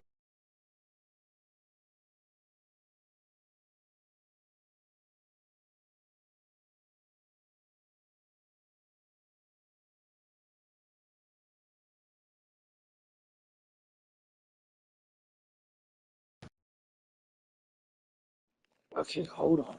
What's going on here? Fucking son of a.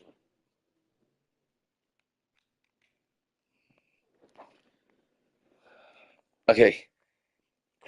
Chris, my lineup was really nice. I had GOAT Michael Jordan, GOAT Scottie Pippen, GOAT Dirk Nowitzki, GOAT David Robinson, GOAT Shaq. Off my bench, I had GOAT Penny Hardaway, GOAT Dr. J, GOAT Larry Bird, GOAT Wilt Chamberlain, and GOAT Ralph Sampson. Well, Invincible Ralph Sampson. And then out of my reserves, I had Invincible SGA, Invincible Kevin McHale, and 100 Yao Ming. I sold all of my sellable GO players, and I now have 6.2 million MT going into endgame. So right now my team is not looking too good. I have a makeshift lineup right now. I have this Invincible lineup where I'm trying to make it a whole team full of nothing but Invincibles. And this lineup is looking pretty good. I like this lineup a lot. And then I have this 100 lineup over here that I'm also working on that I also like a lot. I want to get 100 Michael Jordan, and I would like to get 100 Wemby. I would also like to get for this team 100 Ben Simmons. But those are the two teams that I'm gonna run with until season 9, until the market crashes, until they drop the GOAT packs, and until I can get my GOAT team back. I miss my GOAT squad a lot. Oh. Okay, I'm not gonna rip any more packs because I really don't like wasting MT on base packs like that because you never really get anything good from base packs. But we did get 3 more cards, and that's a huge help right there. Okay, now we're at 90% done, and we only need 6 more games for Klay Thompson, and that's a huge difference. That does make a huge difference. I don't know if I'm gonna go after this Dark Matter Rick Smiths. I don't know how bad I want. I don't think I want that card bad enough. That bad. He would require me playing like 11 more games, and I don't know if I want to do that. I feel like it's getting a little bit too late, and I'm getting way exhausted for that.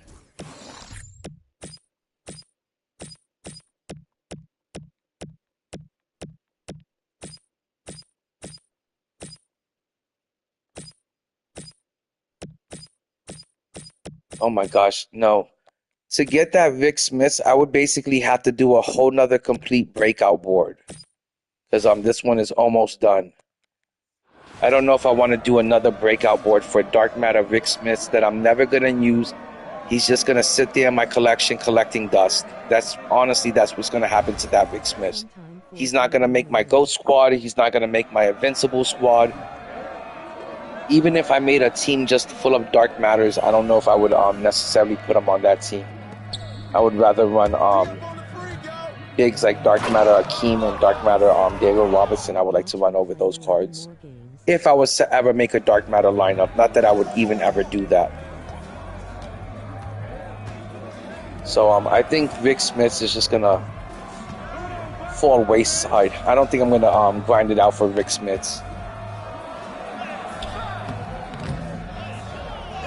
I'll watch you play 11 more games. Thanks, Ref. I appreciate that.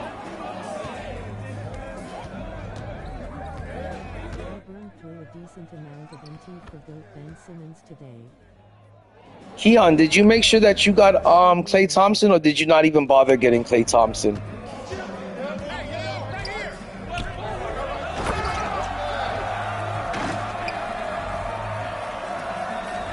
But yeah, sometimes I like building teams that like have a theme to it. Like I like putting my best 100s all on one team. I like putting all of my best Dark Matters all on one team.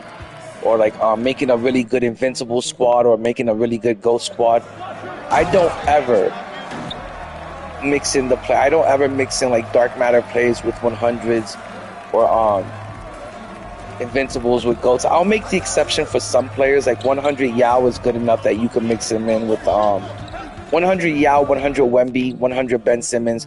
Those cards are good enough to be mixed in with the Invincibles and the GOATs. But I wouldn't run like a 100 King James with a bunch of GOAT cards. I wouldn't feel right doing that.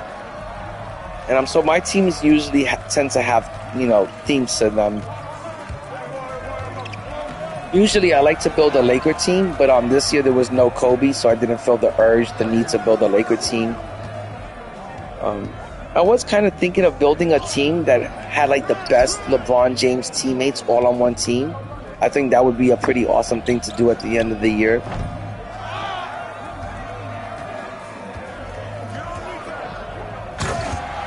Well, Ref, it's understandable that your parents said no. You are on this game a lot. And maybe your parents want you to spend some time off of this game and just be a regular, normal person. Get out there, touch some grass, go to the park. It's the summertime. I could understand why your parents want you off the game, Ref. That's another thing, Ref. I can never figure out your age. I don't know if you're 45 or 25.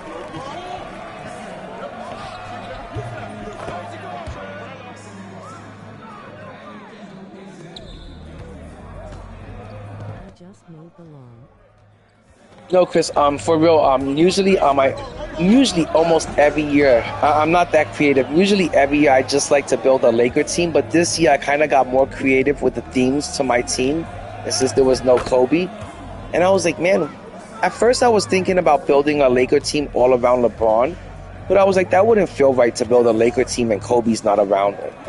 Sort of that's pointless. I really miss Kobe because Kobe's my favorite player in real life. So I didn't want to build a Laker team that didn't have Kobe. And then I was thinking, like, well, LeBron James has been on quite a few teams, and he's played with a good amount of Hall of Famers and All-Star players throughout his career. How nice would it be to have a team filled with nothing but the best players that LeBron James has played with throughout his career? You could be running GOAT J.R. Smith at the point. You could have GOAT Kyrie Irving on that team. And you could really build a really good team just off of the teammates that LeBron James has played with throughout his career. I'm going to try to give that a chance this year. I'm going to try to do that. And if I'm able to build that team, I'll probably make a video out of it.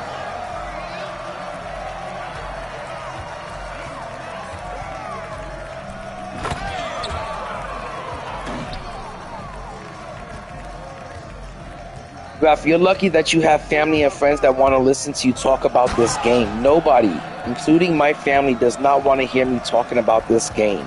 That's the last thing they want to hear me talk about. Yeah. Building a Laker team without, and let me tell you, Chris, to be honest, having a basketball game that doesn't have the second best player of all time. Kobe Bryant is only second to Michael Jordan. He is second to none other than just Michael Air Jeffrey Jordan, the GOAT, the one and only GOAT. That's the only player better than Kobe Bryant. And the fact that we're playing a basketball game that doesn't have the second greatest player of all time in it really sucks ass, and it sucked away half the fun for the game for me, because Kobe Bryant is my all-time favorite player. I love Kobe. I grew up watching Kobe. I watched him for all 20 years of his career. And rest in peace, Kobe. Not only do I miss him in real life, I miss him in the game dearly.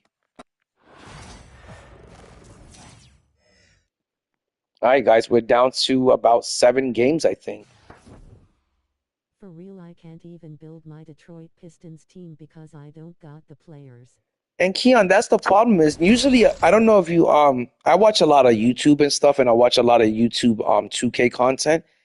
Every year around this time of the year, people are doing team builders. They're doing squad builders, and they're building GOAT squads. They're building Invincible squads. They're building your all-time Lakers, your all-time Pistons, your all-time Celtics. This year, you don't see anyone doing it because it was so hard to attain those type of cards that you can't build a really good all-time Lakers team, because you would need so many good players, and they're just not out there, and they're just not attainable. You can't build the all-time Celtics this year without spending $500 to build that team.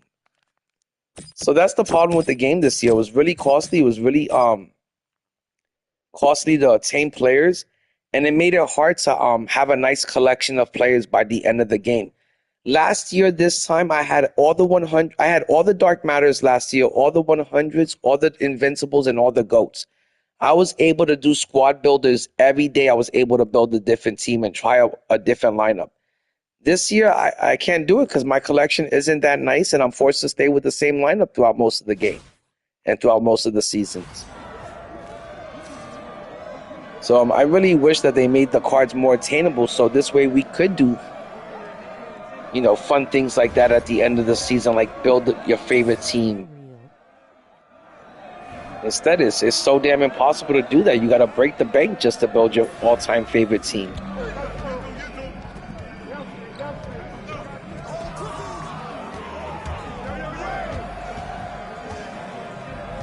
You guys excited about GOAT Carmelo Anthony coming out today? I know Ant Live has got to be excited, and I'm really happy for him because that's his favorite player every single year. Ant Live is one of those few people that he's a ride or die hard Carmelo Anthony fan. And last year, that guy must have spent like 10 million MT just trying to get, I think it was the 100 or it was just the 100 Carmelo Anthony. Last year, Carmelo Anthony didn't get a GOAT or an Invincible. And he spent over 10 million MT trying to get the 100 Melo last year and couldn't get it. And this year, I really hope that he gets that that GOAT Carmelo, because if anyone deserves it, it's him. You know, he really deserves it, and he really deserves to have fun with that card and, you know, go out, you know, with a bang. You know, go out and using his favorite player. And I wish I could do the same thing, but my favorite player is Kobe, and he's not even in the fucking game.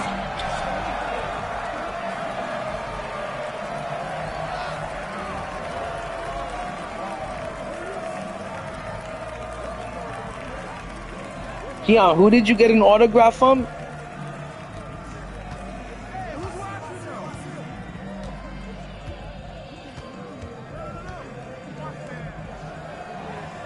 Which player did you get an autograph from, Keon? I've got a few autograph. I got 2 basketball Carmelo Anthony. Oh man, that's nice. That's gotta be. I hope you got like a basketball card signed by him, because that's gotta be worth money.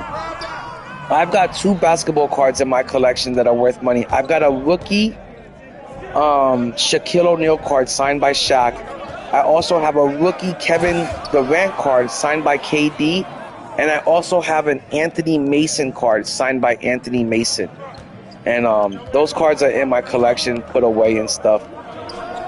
I don't know if they're worth anything or how much they're worth, but I do have that.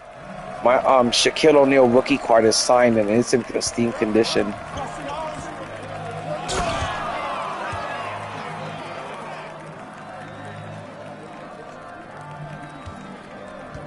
That is too funny, ref. Yo, no joke. And Live loves Carmelo Anthony so much. I'm surprised. I'll be surprised if he doesn't have a pair of game-worn underwear signed by him. Let me tell you, if I can get game-worn underwear signed by Kobe Bryant, I'd take that bitch and I'd add it to my collection. It'd be somewhere in my collection of things. I'd be like, hey, I got game-worn undies by Kobe. I'd take it.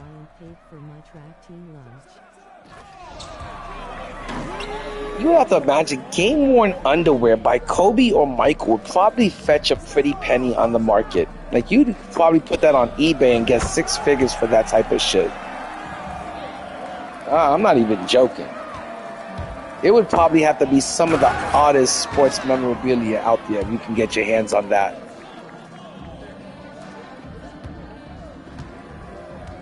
I'd be real happy if one day I could end up with a pair of Kobe Bryant sneakers signed by Kobe. Like a pair of game-worn sneakers or maybe a game-worn jersey signed by Kobe. That would just make my day. I'd be real happy if I can get that one day. Like I said, Kobe to me, you know, Kobe, he was bald. Mamba mentality forever.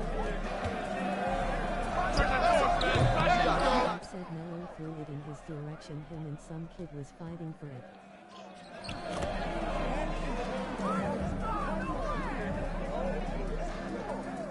Ref, stop it, man. That is too funny. Ant Live would fight somebody for that. Could you imagine Melo throws you something like that and it just wraps around your face and you've got his ball sweat all up in your face? That'd be terrible. I remember as a kid watching basketball and watching Patrick Ewing at the free throw line. Just watching that man, like, it would be like a waterfall of sweat and just wondering how much can this one man sweat. But I'd never seen a sweatier player than Patrick Ewing. He would sweat buckets of water when he would be at the free throw line. It would be the craziest thing I ever seen. Nowadays, players don't even sweat like that during the game. Those arenas have got to be really well air conditioned nowadays. All right, let's see.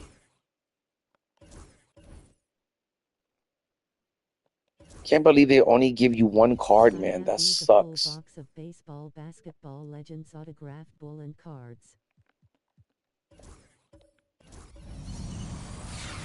Okay, I'm at 93% done. I need 4 more games, and that's it. Hopefully, I'll be done in like the next 15 minutes. I have these full baseball, basketball legends autographed. Wow, nice, Keon. Keon, I want to get back into like collecting basketball cards. I used to collect basketball cards when I was a kid, and I still have my basketball cards from when I used to be a kid. I still have them in, like in my house, like in my collection of stuff. And I really do miss collecting basketball cards, and that is something that I want to get back into because I really did used to enjoy it. And just collecting sports memorabilia in general, I used to really enjoy that.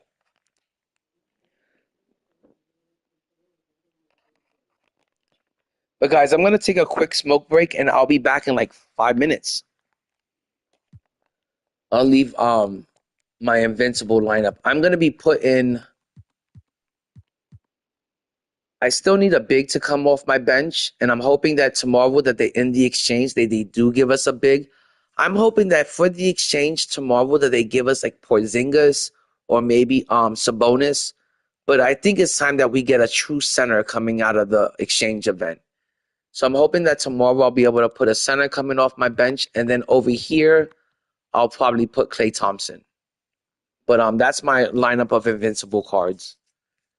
And let me put a real center over here. I don't have any real good centers.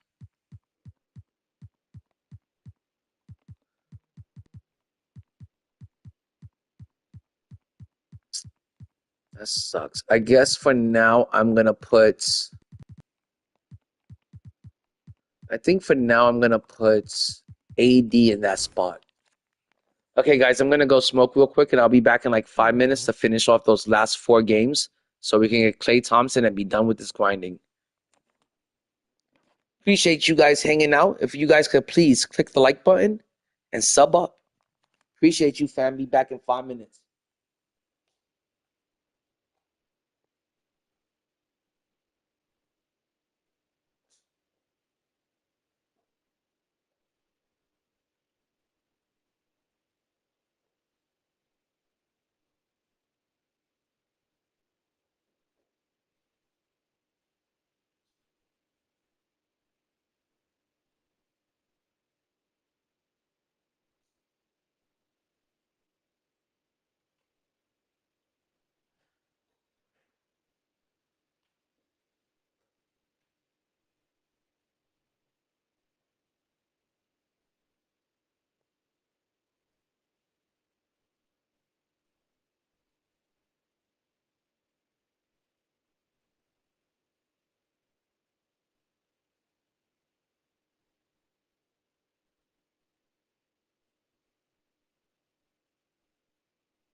All right, I'm back, guys.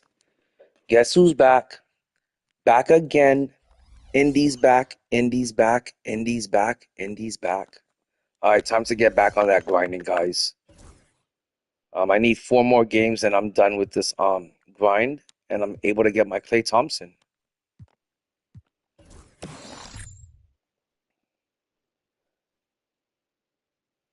No, not back from a dump. I just went to go toke up, ref.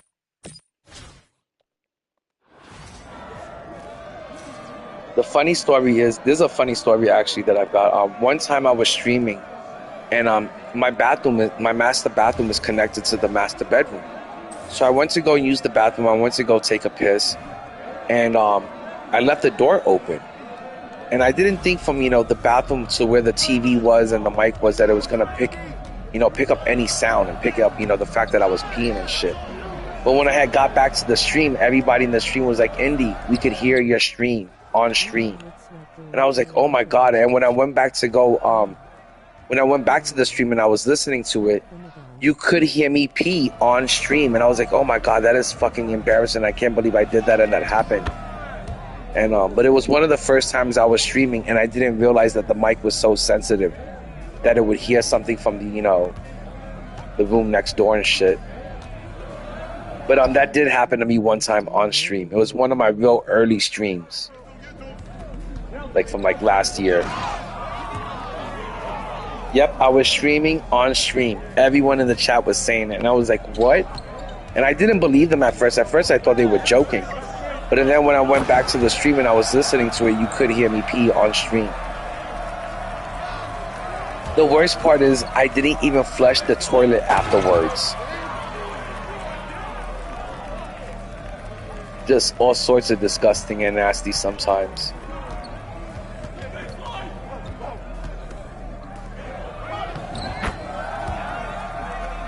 But yeah, 3 more games of this shit and then I've got my Klay Thompson. I should make sure that I get that Dark Matter Rick Smith, because I heard he's really, really good, and I heard he's got a really good release. It's just that I don't know. He's never gonna find any playing time in any of my teams, and 2K26 is like 30 days away. I don't know if there's ever gonna be a time that I have the chance to actually sit down, make a team around my Dark Matters and actually play with them. I've got Dark Matter Rick Smiths out of the I got Dark Matter Dikembe Mutombo out of the exchange event. I've gotten so many Dark Matters out of the exchange event, and I've never even used any of them thus far. They've just been sitting in my collection collecting dust. So I don't know if it's worth it for me to even go after Rick Smiths. It would require like 10 more games. Sometimes, Ref, I have to admit, I will forget to flush from time to time. It is a very bad, disgusting habit. It is.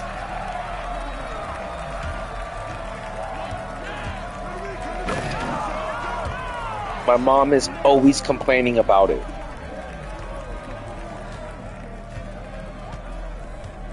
Now, let me stop. I don't ever forget to flush. I'm always flushing for the most part.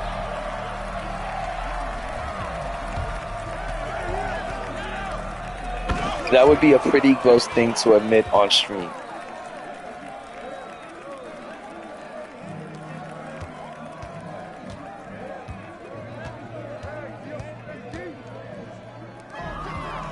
But yeah, guys, I'm really excited about fucking... I know it's like a couple of hours away, but it's actually like about 4 hours away, the start of well, not the start, but the start of week 6, and the new promo from dropping. And I want to see how good that GOAT Porzingis is gonna be out there. And also, like I said, GOAT Carmelo Anthony. I think this is the first year Carmelo Anthony has ever gotten a GOAT card. You can't run him at the 3 position because he is way too small to play the 3. But you could easily run him as he'd be a pretty good tall shooting guard. He's 6'7" or 6'8". I think he'd be a really good shooting guard. A really good. If you can't get KD for the shooting guard position, running a GOAT Carmelo Anthony, I think he's one of the best. One of the best scorers of all time in the NBA. But in the game, he's also a really good card, and he was a really good card all year. His 100 was pretty good, and his Invincible card was, I'm telling you, I was in love with that Invincible Melo. That card won me over. When they gave us Invincible Kevin McHale out of the exchange, I didn't even want to replace my Carmelo Anthony with that McHale card. I made sure to find that Carmelo Anthony card a space in my reserves. I thought Invincible Melo this year was great. That was a huge W from the company, you know, to give us that card. So I could only imagine that GOAT Melo is going to be a really nice card.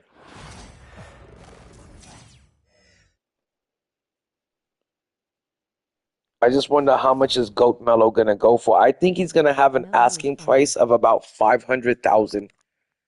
At first, he might hit $1 million, but I think GOAT Melo might come down to like $500,000-$600,000, like within a day or so, by like the end of the night.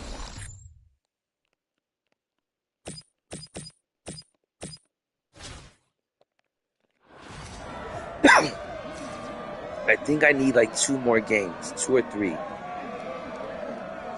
Yeah, Melo's going to be fire. I think running Melo at the 2 is going to be a lot of fun. He's 6'7". He's pretty big. He's got a pretty long wingspan. He might not be the tallest shooting guard, but he's got a really big player build. For a shooting guard, he's got a really big player build. And I think running him at the 2 would be a lot of fun. I would love to get the Melo card. If he's not too expensive, but I have a feeling he might be expensive at first. I think you're going to have to wait for that card to come down in price. And it's only by the end of the week, he should definitely be down in price. GOAT Vince Carter, when he first came out, he was like $600,000 or $700,000 MT. Now you can get GOAT Vince Carter for $300,000 MT. And he came down in price real quickly. So these GOAT cards are falling down in price, and we're only a week away from the start of Season 9. I think today's going to be the start of a massive market crash. So keep an eye out on the market for any of your favorite players. I think they're going to be more than affordable and more than accessible.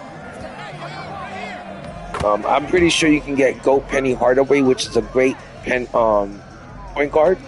I think you can get GOAT Penny Hardaway for like about 200 and some change, 280, 290. He's definitely below 300,000 now. And you'll have a 6'7" point guard. Who's going to run the floor as good as Magic Johnson. So the GOAT cards have definitely become affordable, but I would say right now is the time for you to sell and hold on to your MT, and wait until the GOATs get really, really cheap come Season 9. It's going to be off the charts fun. Like, I'm so excited about it, so much. The GOAT cards is my favorite time of the year, my favorite time of the season.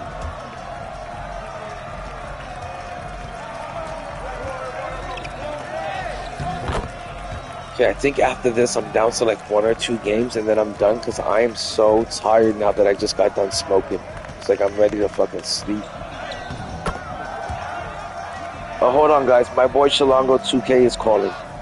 Yo, what up, Chalongo 2K? Yeah, I'm streaming Chalongo. I'm over here trying to get my Invincible Klay Thompson before it ends at 11 o'clock. After that I won't be able to get Klay no more.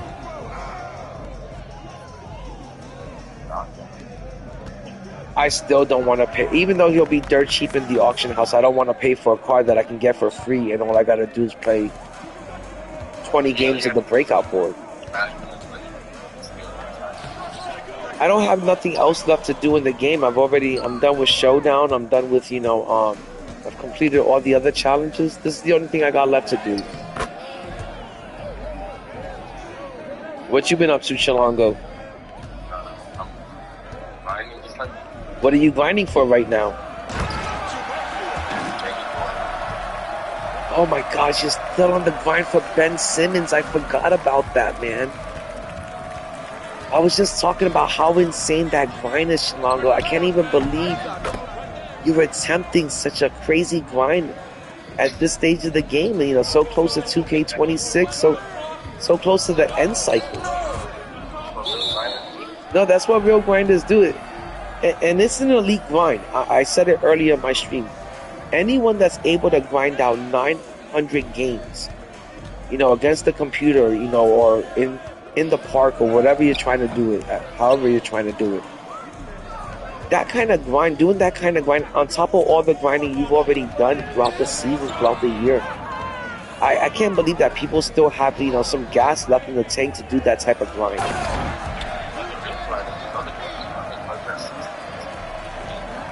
My gosh, I wouldn't even attempt to get the 60-piece cards. I mean, how many games would you have to play to get a card that's 60 gold pieces? Probably like 1,800 games. Yeah, but it's 900 to get 30 pieces. Yeah, it's 900 to get 30 gold pieces. So yeah, you're right. You have to play 1,800 games to get players like George Mirasan or Taco. And I was saying earlier, I think it's really unfair of this company to ask and to expect people to grind like that. You know, in season 8, you know, during the summertime when people should be spending their time with family, when people have to get to work. Yeah, they want you to give in and eventually, like you said, pay. They want you to rip those base packs to get those cards in. And we shouldn't be paying to get event cards. You know, that's ridiculous. So I think it shows that this company, you know, their greed, you know, lasted to the very end of the game. To the very end of this game, they want to get every dime, you know, out of your pockets till the very end. Like, this company doesn't show any mercy on your pockets. And I don't know if you heard, but season 1 of next year is gonna start off with an event. And I wonder if there's gonna. I don't mind if they want to start off week 1 in season 1 with an event, as long as there's an MT method. If there's an MT method, I'll do the fucking event all day long. If there's an MT method in it, if there's you have burning out, you're gonna get by season 6 if you're doing the MT method every season. No, because next season my goal is to stack up as much MT that I can stack up before endgame. And I'm not really gonna be all about just playing Showdown 24/7. I'm gonna be about completing challenges so I can stack up MT for endgame and for endgame cards only. I don't want to waste my MT next season on amethyst or diamond cards or pink diamond cards that don't run until the end of the year. Opals and Dark Matters don't even run till, you know, the end of the year. There's hardly any playable Dark Matters anymore. So next year, I don't want to spend my MT on cards that don't run till the end of the game, till endgame. Next season, I want to save up every bit of MT for Invincibles and Goats. That's it. And maybe some 100s. I think the 100s, there are some 100 cards that can run till the end of the game, like Yao, Wemby, and Ben.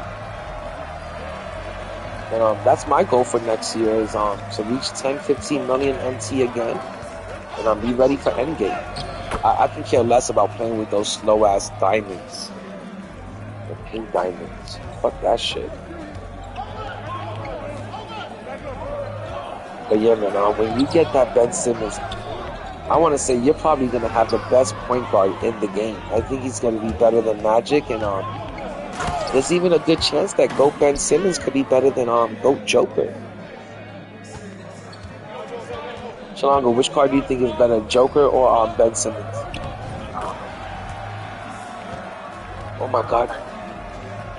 Chalongo, did you hear about who's in the who are the event cards? Oh my God, I got something to tell you, Chalongo. I know. Guess who's one of the MyTeam GOATs in the exchange tomorrow? No, point guard. 6'10", Hito Turgaloo. That does not excite Chalongo 2K? That doesn't impress you? I don't know. He's 6'10", just like Ben Simmons, and I know, but I hear that they always give Hito Turgaloo a better release than the Ben Simmons card. That Ben Simmons is probably a better driver to the rim, but that Turgaloo is just as good as driving to the rim, but he's also a better shooter. Because, you know, that's what Turgaloo is known for. He was like a real spread forward that could actually shoot the ball. He's probably going to be 30 pieces. He's also going to be 30 pieces. Now, would I say that Turgaloo is going to be that much better or better than Ben? I would still rather go with Big Ben Simmons. He's just that much of a difference maker on the defensive end. I don't feel like Turgaloo's player build is bigger than Ben Simmons. I feel like Ben Simmons has a bigger player build. You know, I feel like Turgaloo, he's more built like LeBron James. So I don't think you're missing out with any. I think that Ben Simmons is still the better choice. I think Ben Simmons is going to be your best point guard in the game till the end of the game. So Chilango, how many more games do you have left to get Ben Simmons? A lot. Like 400 games, 500 games, 200 games. Well, if I want to get them then I would be 50. You're down to the last 50 games? So I would need 70. So you're down to the last 70 games and you have Ben Simmons. Wow, man, that's such a huge accomplishment. What an elite grind, man. I wish you would have streamed that, man. I didn't think people want to see it. People are watching me, you know, grind for Klay Thompson and shit, man. The grind for fucking... Yeah, but the grind for anyone that does the grind for a Ben Simmons, that's an elite grind. I would have watched it. I can't picture myself watching someone play the game. Simple threat offline over and over and over. But I can't wait to see what I wish I had more time. I would fucking pay you to fucking do that grind for Ben Simmons. My gosh, it would be so nice to have the GOAT Ben Simmons on this team. 6'10" point guard. He's built just like Giannis. You know what's weird is that this year, like a card like a GOAT Ben Simmons is such a big deal. But it's only because they didn't give us a glitched or an out of position part 2. What the fuck happened to getting, like, where is point guard Shaq this year? Where's point guard Yao Ming? Where's point guard Wemby this year? I'm glad they didn't do it. I am glad they didn't do it. Why are you glad they didn't do that? Endgame is all about those cheesy, fun cards. That's super cheesy, man. It's super fun. That's what the fuck it's about. It's about the end being fun. Well, Mark, you think it'd be just as fun if you were on the other end of that game and you had like a fucking guard that's 6'5"?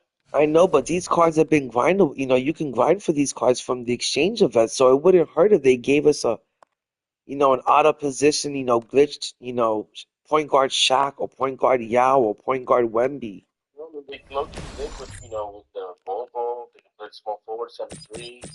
Yeah, they did, but it was not as good as last year when we had point guard Giannis, point guard Wemby, point guard Yao, point guard Kareem. And I don't understand why they didn't do that this year. If people in the community found those cards so much fun, why not give those type of cards back to us? You know, why not give us those cards every year? I'm sure those people that were losing to those teams, those cards were fun. Louis, Chilango, everyone had the opportunity to get point guard Kareem Abdul-Jabbar last year. He was the level 40 reward for season 9 or season 10. So everybody was able to get him. Except for the new player. No, even the new players. I mean, unless you started playing the game after season 9. Well, there was only one season left after that.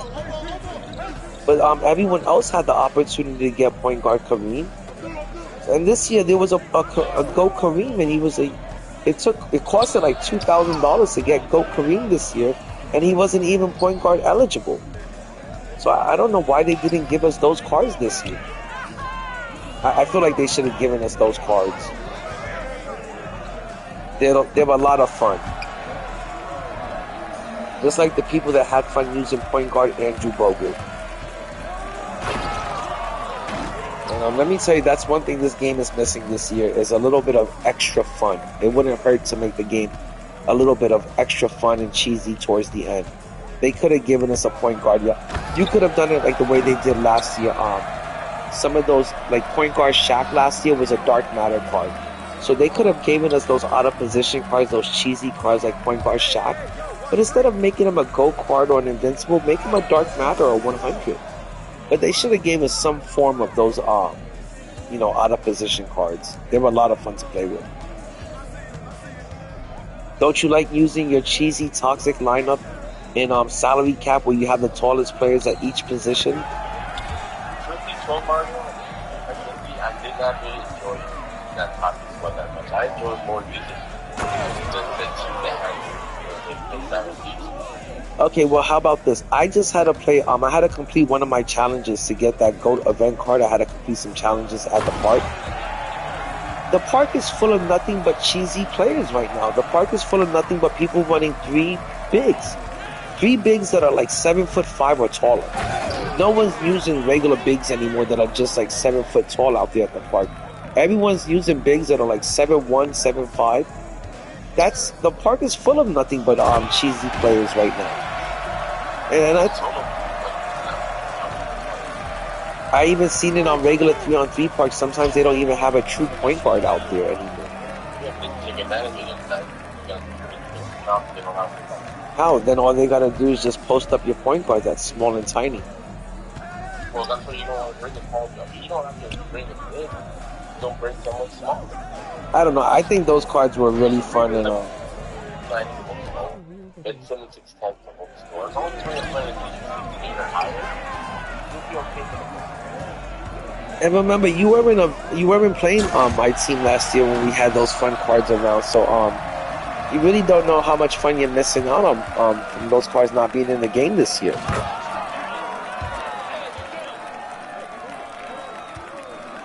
Well, Keon, that's another real question. Hopefully next year is not this difficult to make MT, because this year it was really difficult to make MT, and MT was really rare and scarce to come by. And the only way that you were able to make MT this year was either to spend countless hours on the game, grinding out the game, and grinding out boring modes that you didn't want to play, like the breakout board or domination.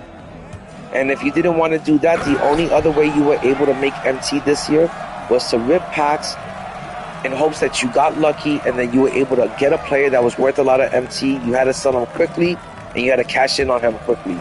But that was really the only way to get ahead this year and make any real MT, was that if you got lucky by ripping packs, if you got lucky by spending money. And that was their plan the whole time. They don't really want to leave you any chance or any way to make MT for free. So do I think they're going to change things up next year? I doubt it. I think it's going to be even tougher to make MT next year. But hopefully, it won't be.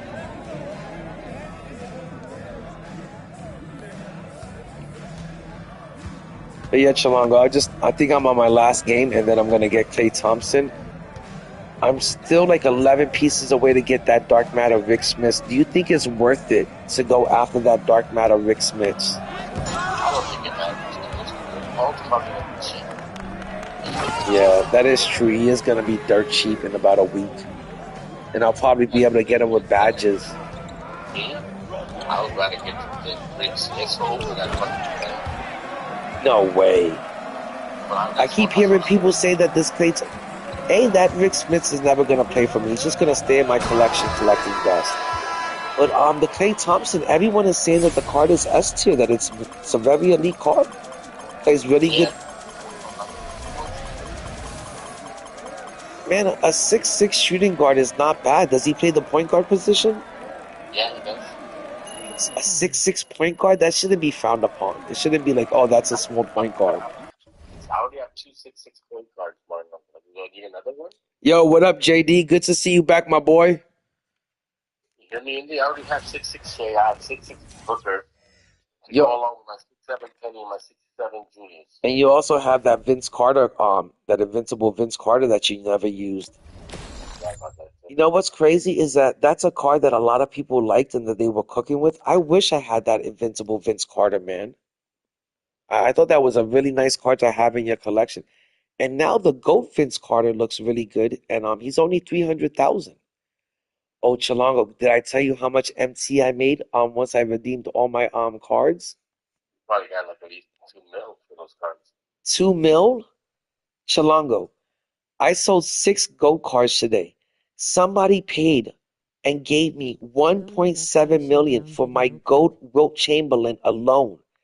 That getting 1.7 for GOAT Wilt Chamberlain at this stage of the game saved all the other cards that kind of undersold or barely sold for market value.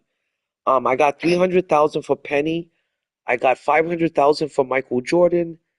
I got I think it was like 400,000 or 500,000 for Larry Bird. I got 1.7 for Wilt Chamberlain.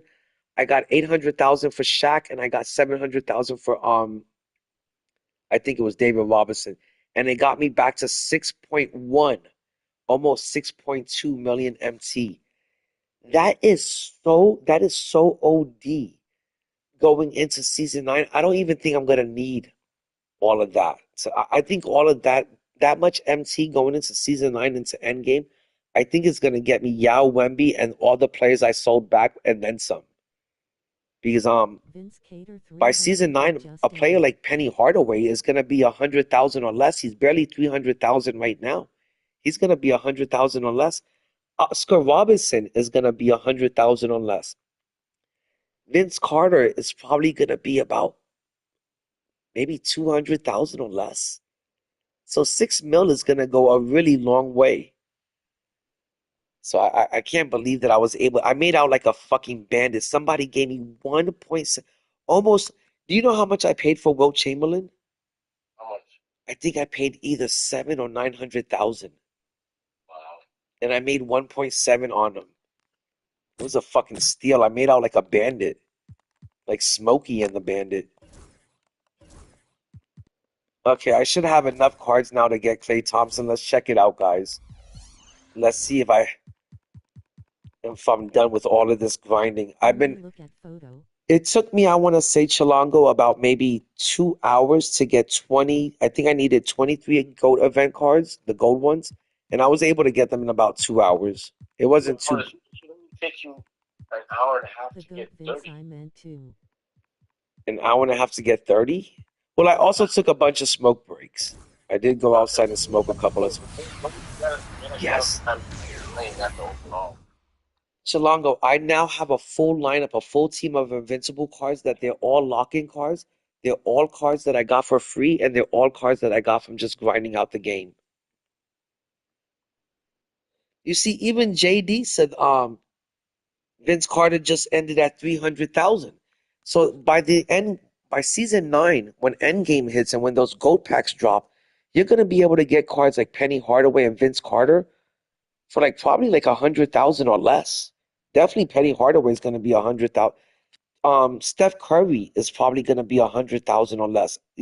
For sure, Oscar Robertson. There's gonna be so many gold cards that are gonna be 100,000 or less.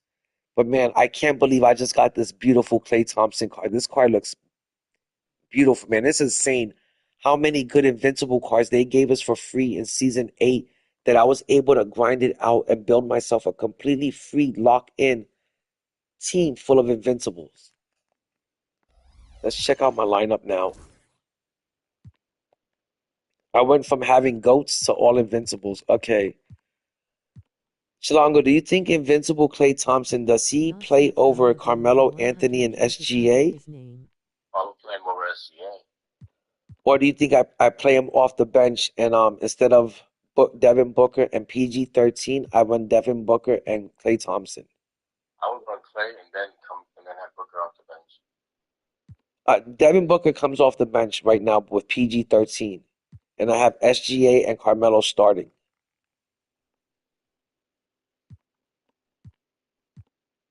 What do you think? I would definitely start Klay. You would start Klay over Carmelo Anthony? But no, I will start him over Shea at the 1. You would start him over Shea at the 1? Yeah. Okay. So now my starting lineup is Invincible Klay Thompson, Invincible Carmelo Anthony, Invincible Kevin McHale, Invincible Ralph Sampson, and 100 Yao, who's got 40 legends. He's basically an Invincible. Off the bench, I have Invincible SGA, Invincible PG-13, Invincible Rudy Gay, Invincible Patrick Ewing, and then I have 100 Anthony Davis. But I'm hoping that tomorrow they're going to put a center in the exchange, and I'm going to replace Anthony Davis. Yao Ming is going to stay on this team, but I want to replace this Anthony Davis. And then in my reserves, I have Invincible Gary Payton, Invincible Devin Booker, and Invincible ISO Joe. And all of these players are cards that I got for free from just grinding the game. That's a beautiful team that I was able to assemble. No money spent. Completely 100% free by just grinding out the game. So we can't say that 2K didn't give us anything, any free cards in Season 8. They gave us a whole fucking team of free Invincibles. Elite S-tier Invincibles. Kevin McHale, Rudy Gay, those are S-tier cards right there. Klay Thompson, that's an S-tier card. Ralph Sampson, that's an S-tier card. So I'm really glad I was able to,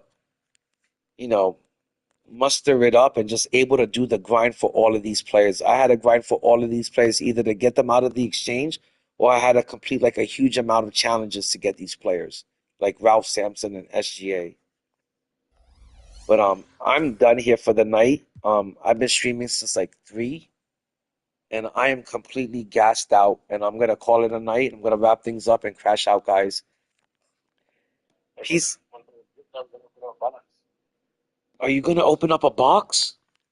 Yeah, No fucking way. a little bit. You gotta be kidding me.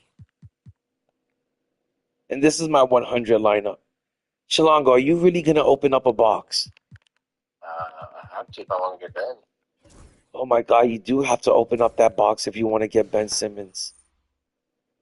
Man, if you want to do that, we're gonna have to do that ASAP because I am dead tired, man. I've been on the grind since like 3 in the morning.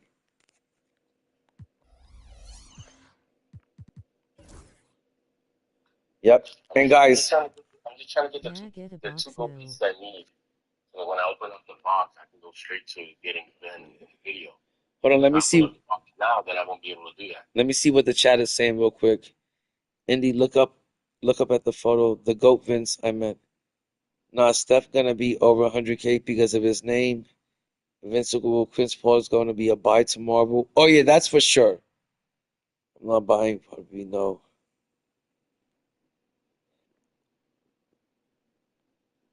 Oh, they said get a box, Chilango.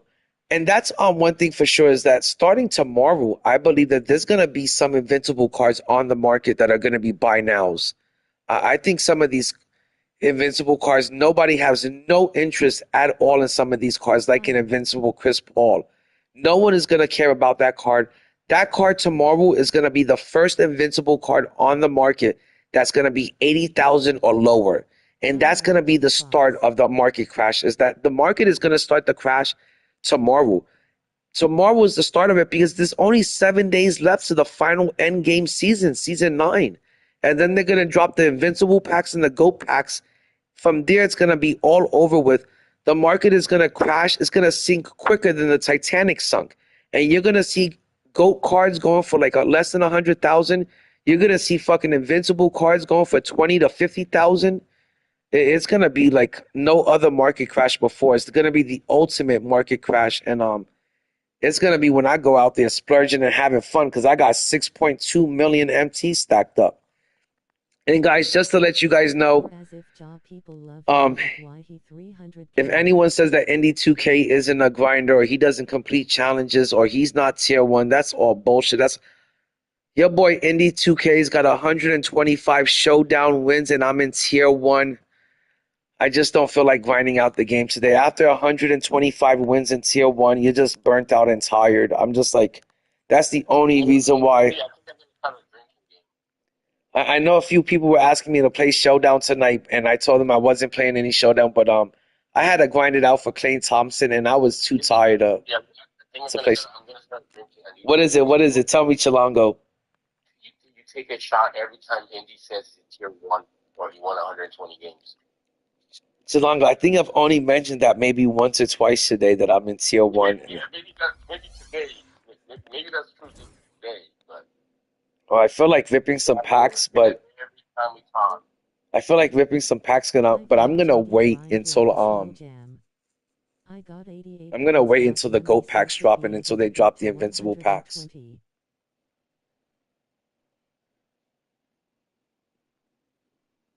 At 7:30, I gotta go. Oh, JD, and this is what I mean, Chilango. If you think getting wins in Showdown is easy or getting wins in tier 1 is easy.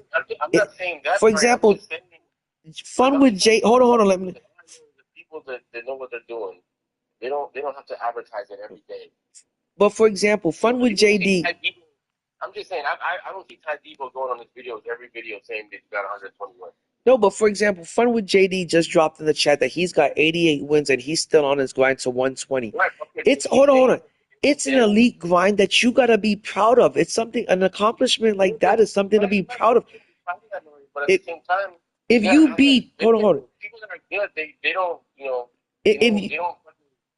I don't know. It's like I told you before with LeBron James. You know what I'm saying? LeBron James is not the GOAT, so he has to go around telling people he's the GOAT because that's what people do. There, you know what I'm saying? But Chilongo, because he doesn't have to. You know, if you got 120 wins, you know, or you get 120 wins or 100 wins in one season, that means you beating 100-something people in one. You got some bragging rights, my dude. Like I said, all I'm trying to get at is Michael Jordan won 6 championships. It's amazing. You don't see him telling that to everyone every time he talks to them.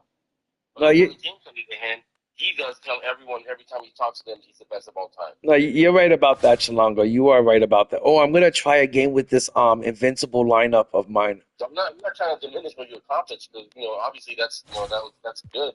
I'm just saying that what I'm saying. You say it so much, and I'm not saying you do it on the street, but you talk on the phone almost every day.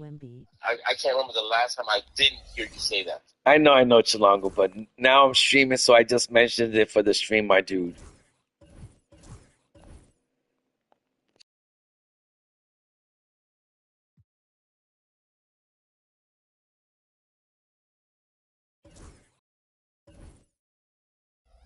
I'll be back in a minute.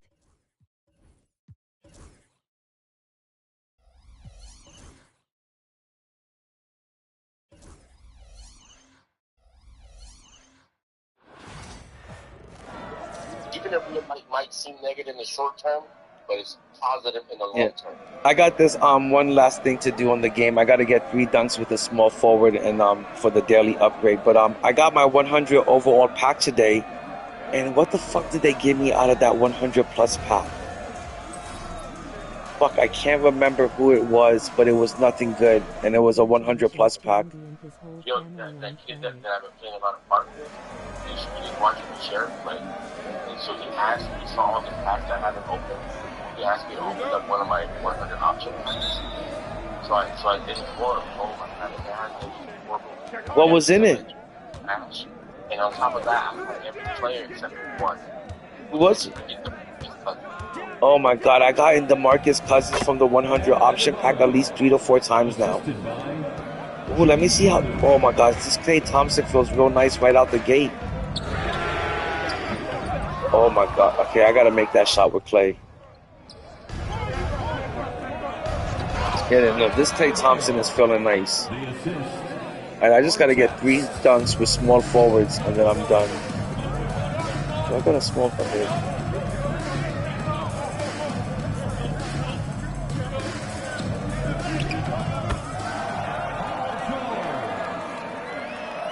I don't know why I always feel the need to do the daily upgrade, but it's just become such a habit of doing it. Yeah, I don't think there's nothing to get it done. Oh, there isn't? Oh, then I'm not even getting. Then I'm not even doing this shit. Fuck that. How many pieces do you need left to finish the card? It is a lot of pieces. I don't know. It's like over 12 pieces. How many pieces can? How many pieces can you get in every day? 2 per day. So 14 pieces. People see Wemby and Oh. Oh damn! I guess I should do it then.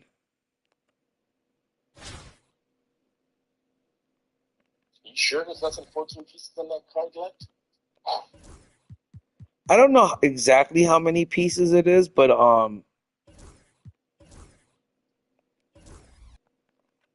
I think if you can get 2 pieces a day, I still have a chance to get that third 100 pack out of the season. It's just one more last game. I might as well just get it done and get it out the way. I don't know why I always hate when I leave things uncompleted, and I always feel the urge to complete every challenge. But Chilongo, what do you think? 7 more days until season 9. Yeah. Oh, wow. Thanks, Ref. I appreciate that. Ref says, congratulations to you, Indy2K, to you and your whole family for getting Invincible Klay Thompson. Fucking Ref is awesome, man. That dude is awesome, man. Yeah. He said, congratulations to you and your whole family on getting Klay Thompson. That dude is awesome. He said when I got 100 Yao Ming out of the locker code that him and his family actually celebrated for me. He's a really good dude. But yeah, Ref is funny like that. 40 more. That means you need to win 40 more games to get that Ben Simmons. My God. And then I would need another extra 20 if I want to get to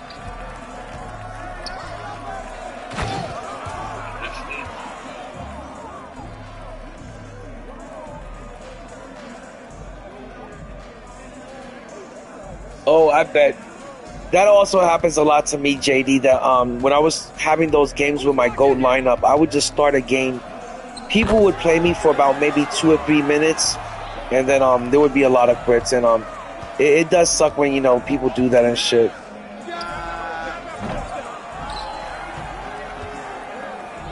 I feel like this year, this season was the season where the most amount of people ever quit on me, and like, I'm talking about barely minutes into the game and shit.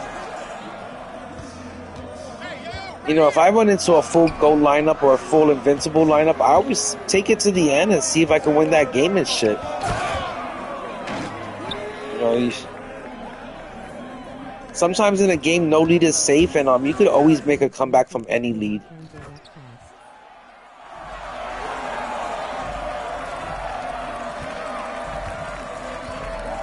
Yeah, that is true. It does make the whole process of things much quicker. But I don't know. To be honest, so many damn people were quitting on me this season as I was trying to get to 125 wins. It did make it a little too easy and a little too boring at times.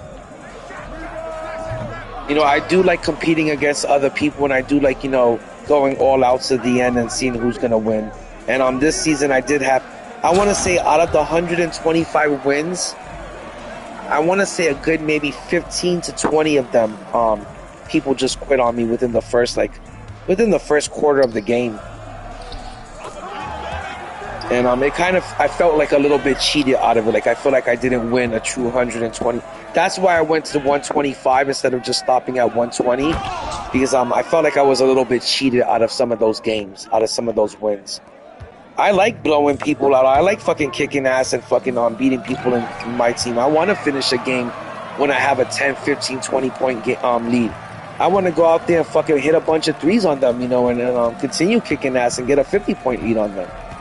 And this year, a lot of people, they weren't allowing that shit. You get a 10, 15-point lead on people in the first quarter, you flood them coming out the gates, and they're ready to quit.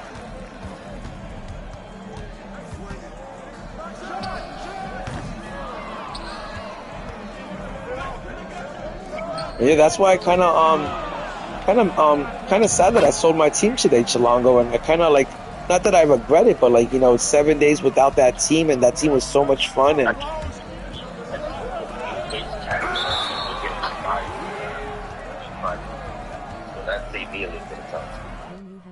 oh, I had opened up 4 base packs, and I got 4 gold event cards in a row, and that did help me a lot too. No, every card counts, man. I guess what I'm about to do right now. What? Open up the box. No, I'm about to go to the smoke shop and get my medicine. Oh, then you're gonna open up the Hall of Fame box, or?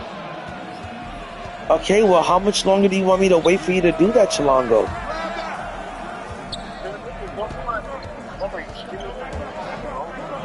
I know, but Chilango, why don't you just why don't I just end the stream and then you spark up the stream again, and then you just stream, you know, your pack opening on my channel and stuff.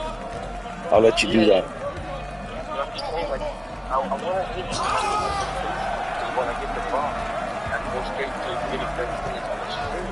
If I get the box now, oh my God, I have to go back to the right. So how many more cards do you have to get before you do that then? I need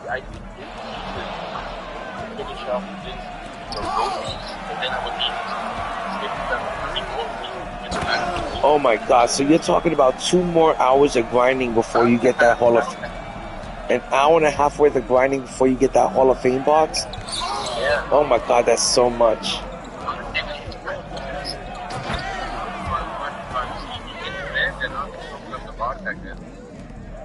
I think you should just open up the box, and then after you open up that box, the chat's gonna hang out and watch you grind it out for Ben Simmons. I don't think they're gonna want to see me fucking this. I don't know why. I'm not toxic or like you. I'm gonna be boring. I'm not even talkative. I'm not over here cracking a bunch of jokes. I'm just hanging out with the boys, hanging out with the homies, and talking about the game that we all love. Just talking about 2K and shit. Pretty much.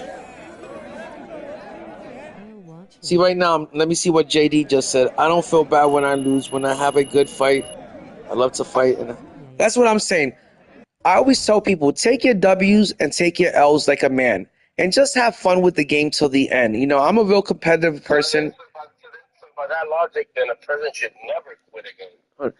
I'm a real competitive person, and I'm like a samurai. I'm going to fight till the end, and I'm going to try to see if I could win that game. And if I can't win it, if I lose, I'm just going to have to take that L. It's not the end of the world.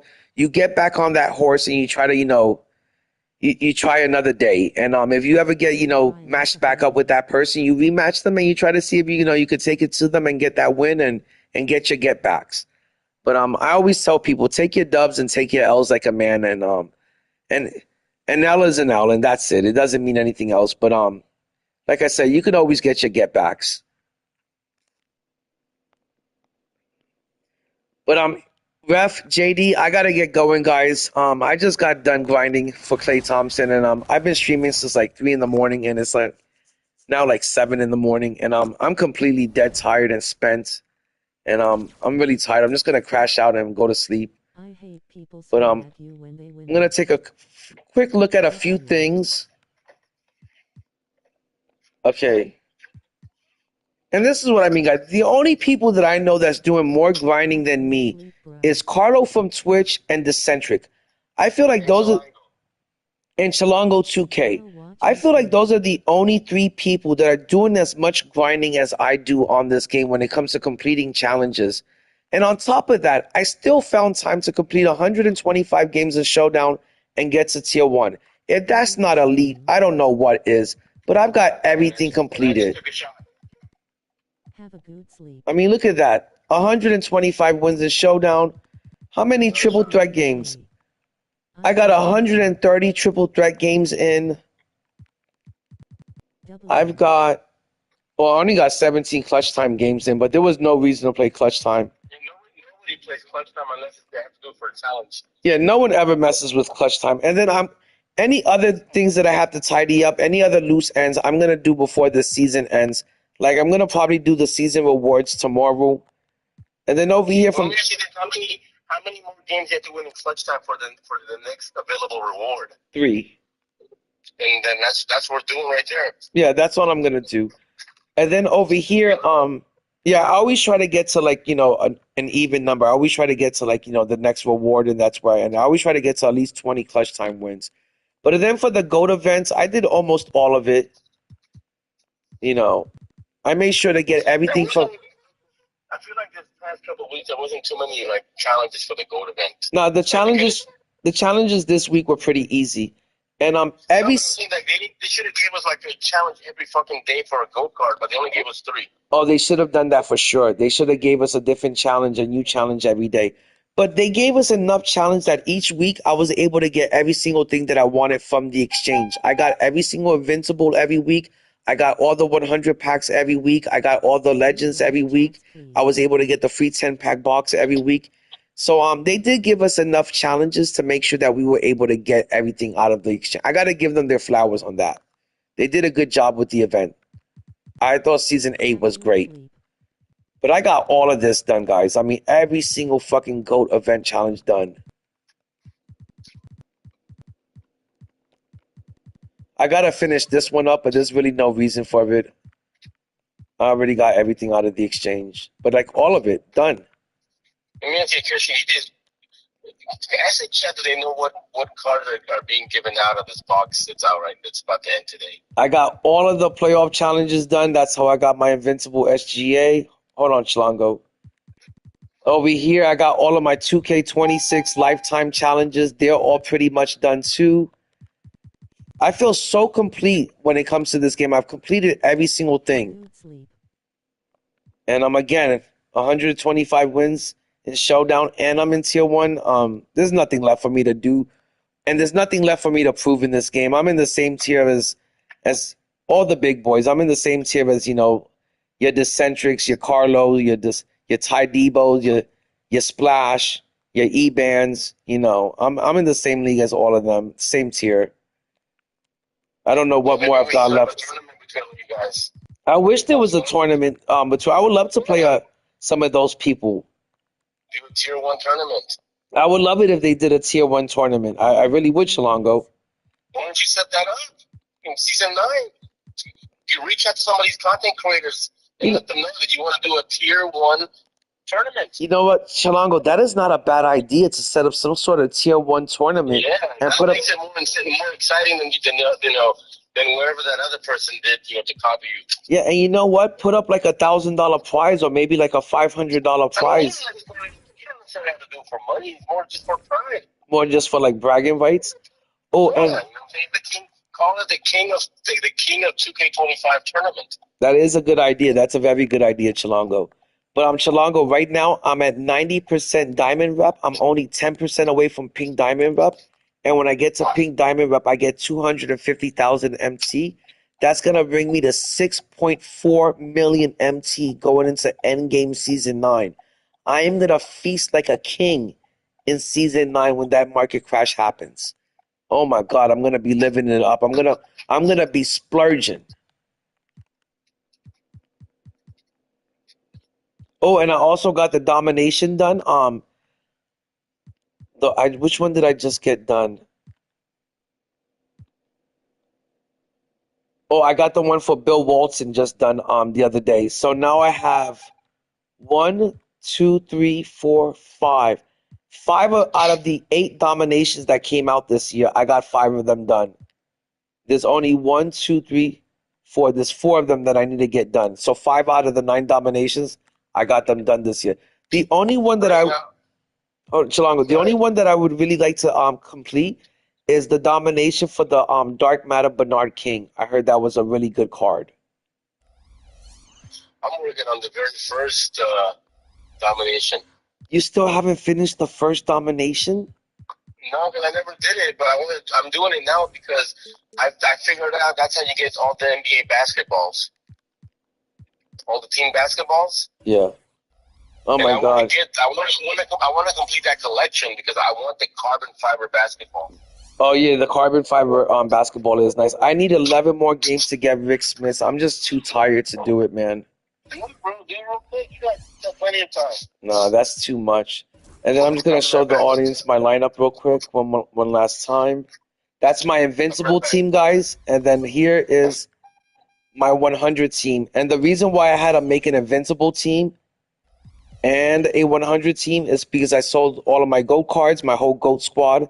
I had a starting 5 of GOATs and a bench full of GOATs, and I sold them all today, and it got me back to 6.2 million MT. So, with all that said, I'm going to wrap things up tonight, guys, and I'm going to be back tomorrow to continue the grind. And before I go, I want to thank a few people in the chat. I want to thank Paradox for coming through. I want to thank Ref for coming through. I want to thank Fun with JD for coming through. Guys, please check out his channel. He's got some great 2K content, and he loves the game just as much as the rest of us do. And he's got some great content. Go check out his channel. And everyone else that swung through, Chilongo, really Key on TV. I appreciate you hanging out, Chris. Everyone that hung out, I really appreciate you guys. Much love, fam. And I'll see you guys tomorrow. I'll be grinding this game out until 2K26 drops. Peace, fam.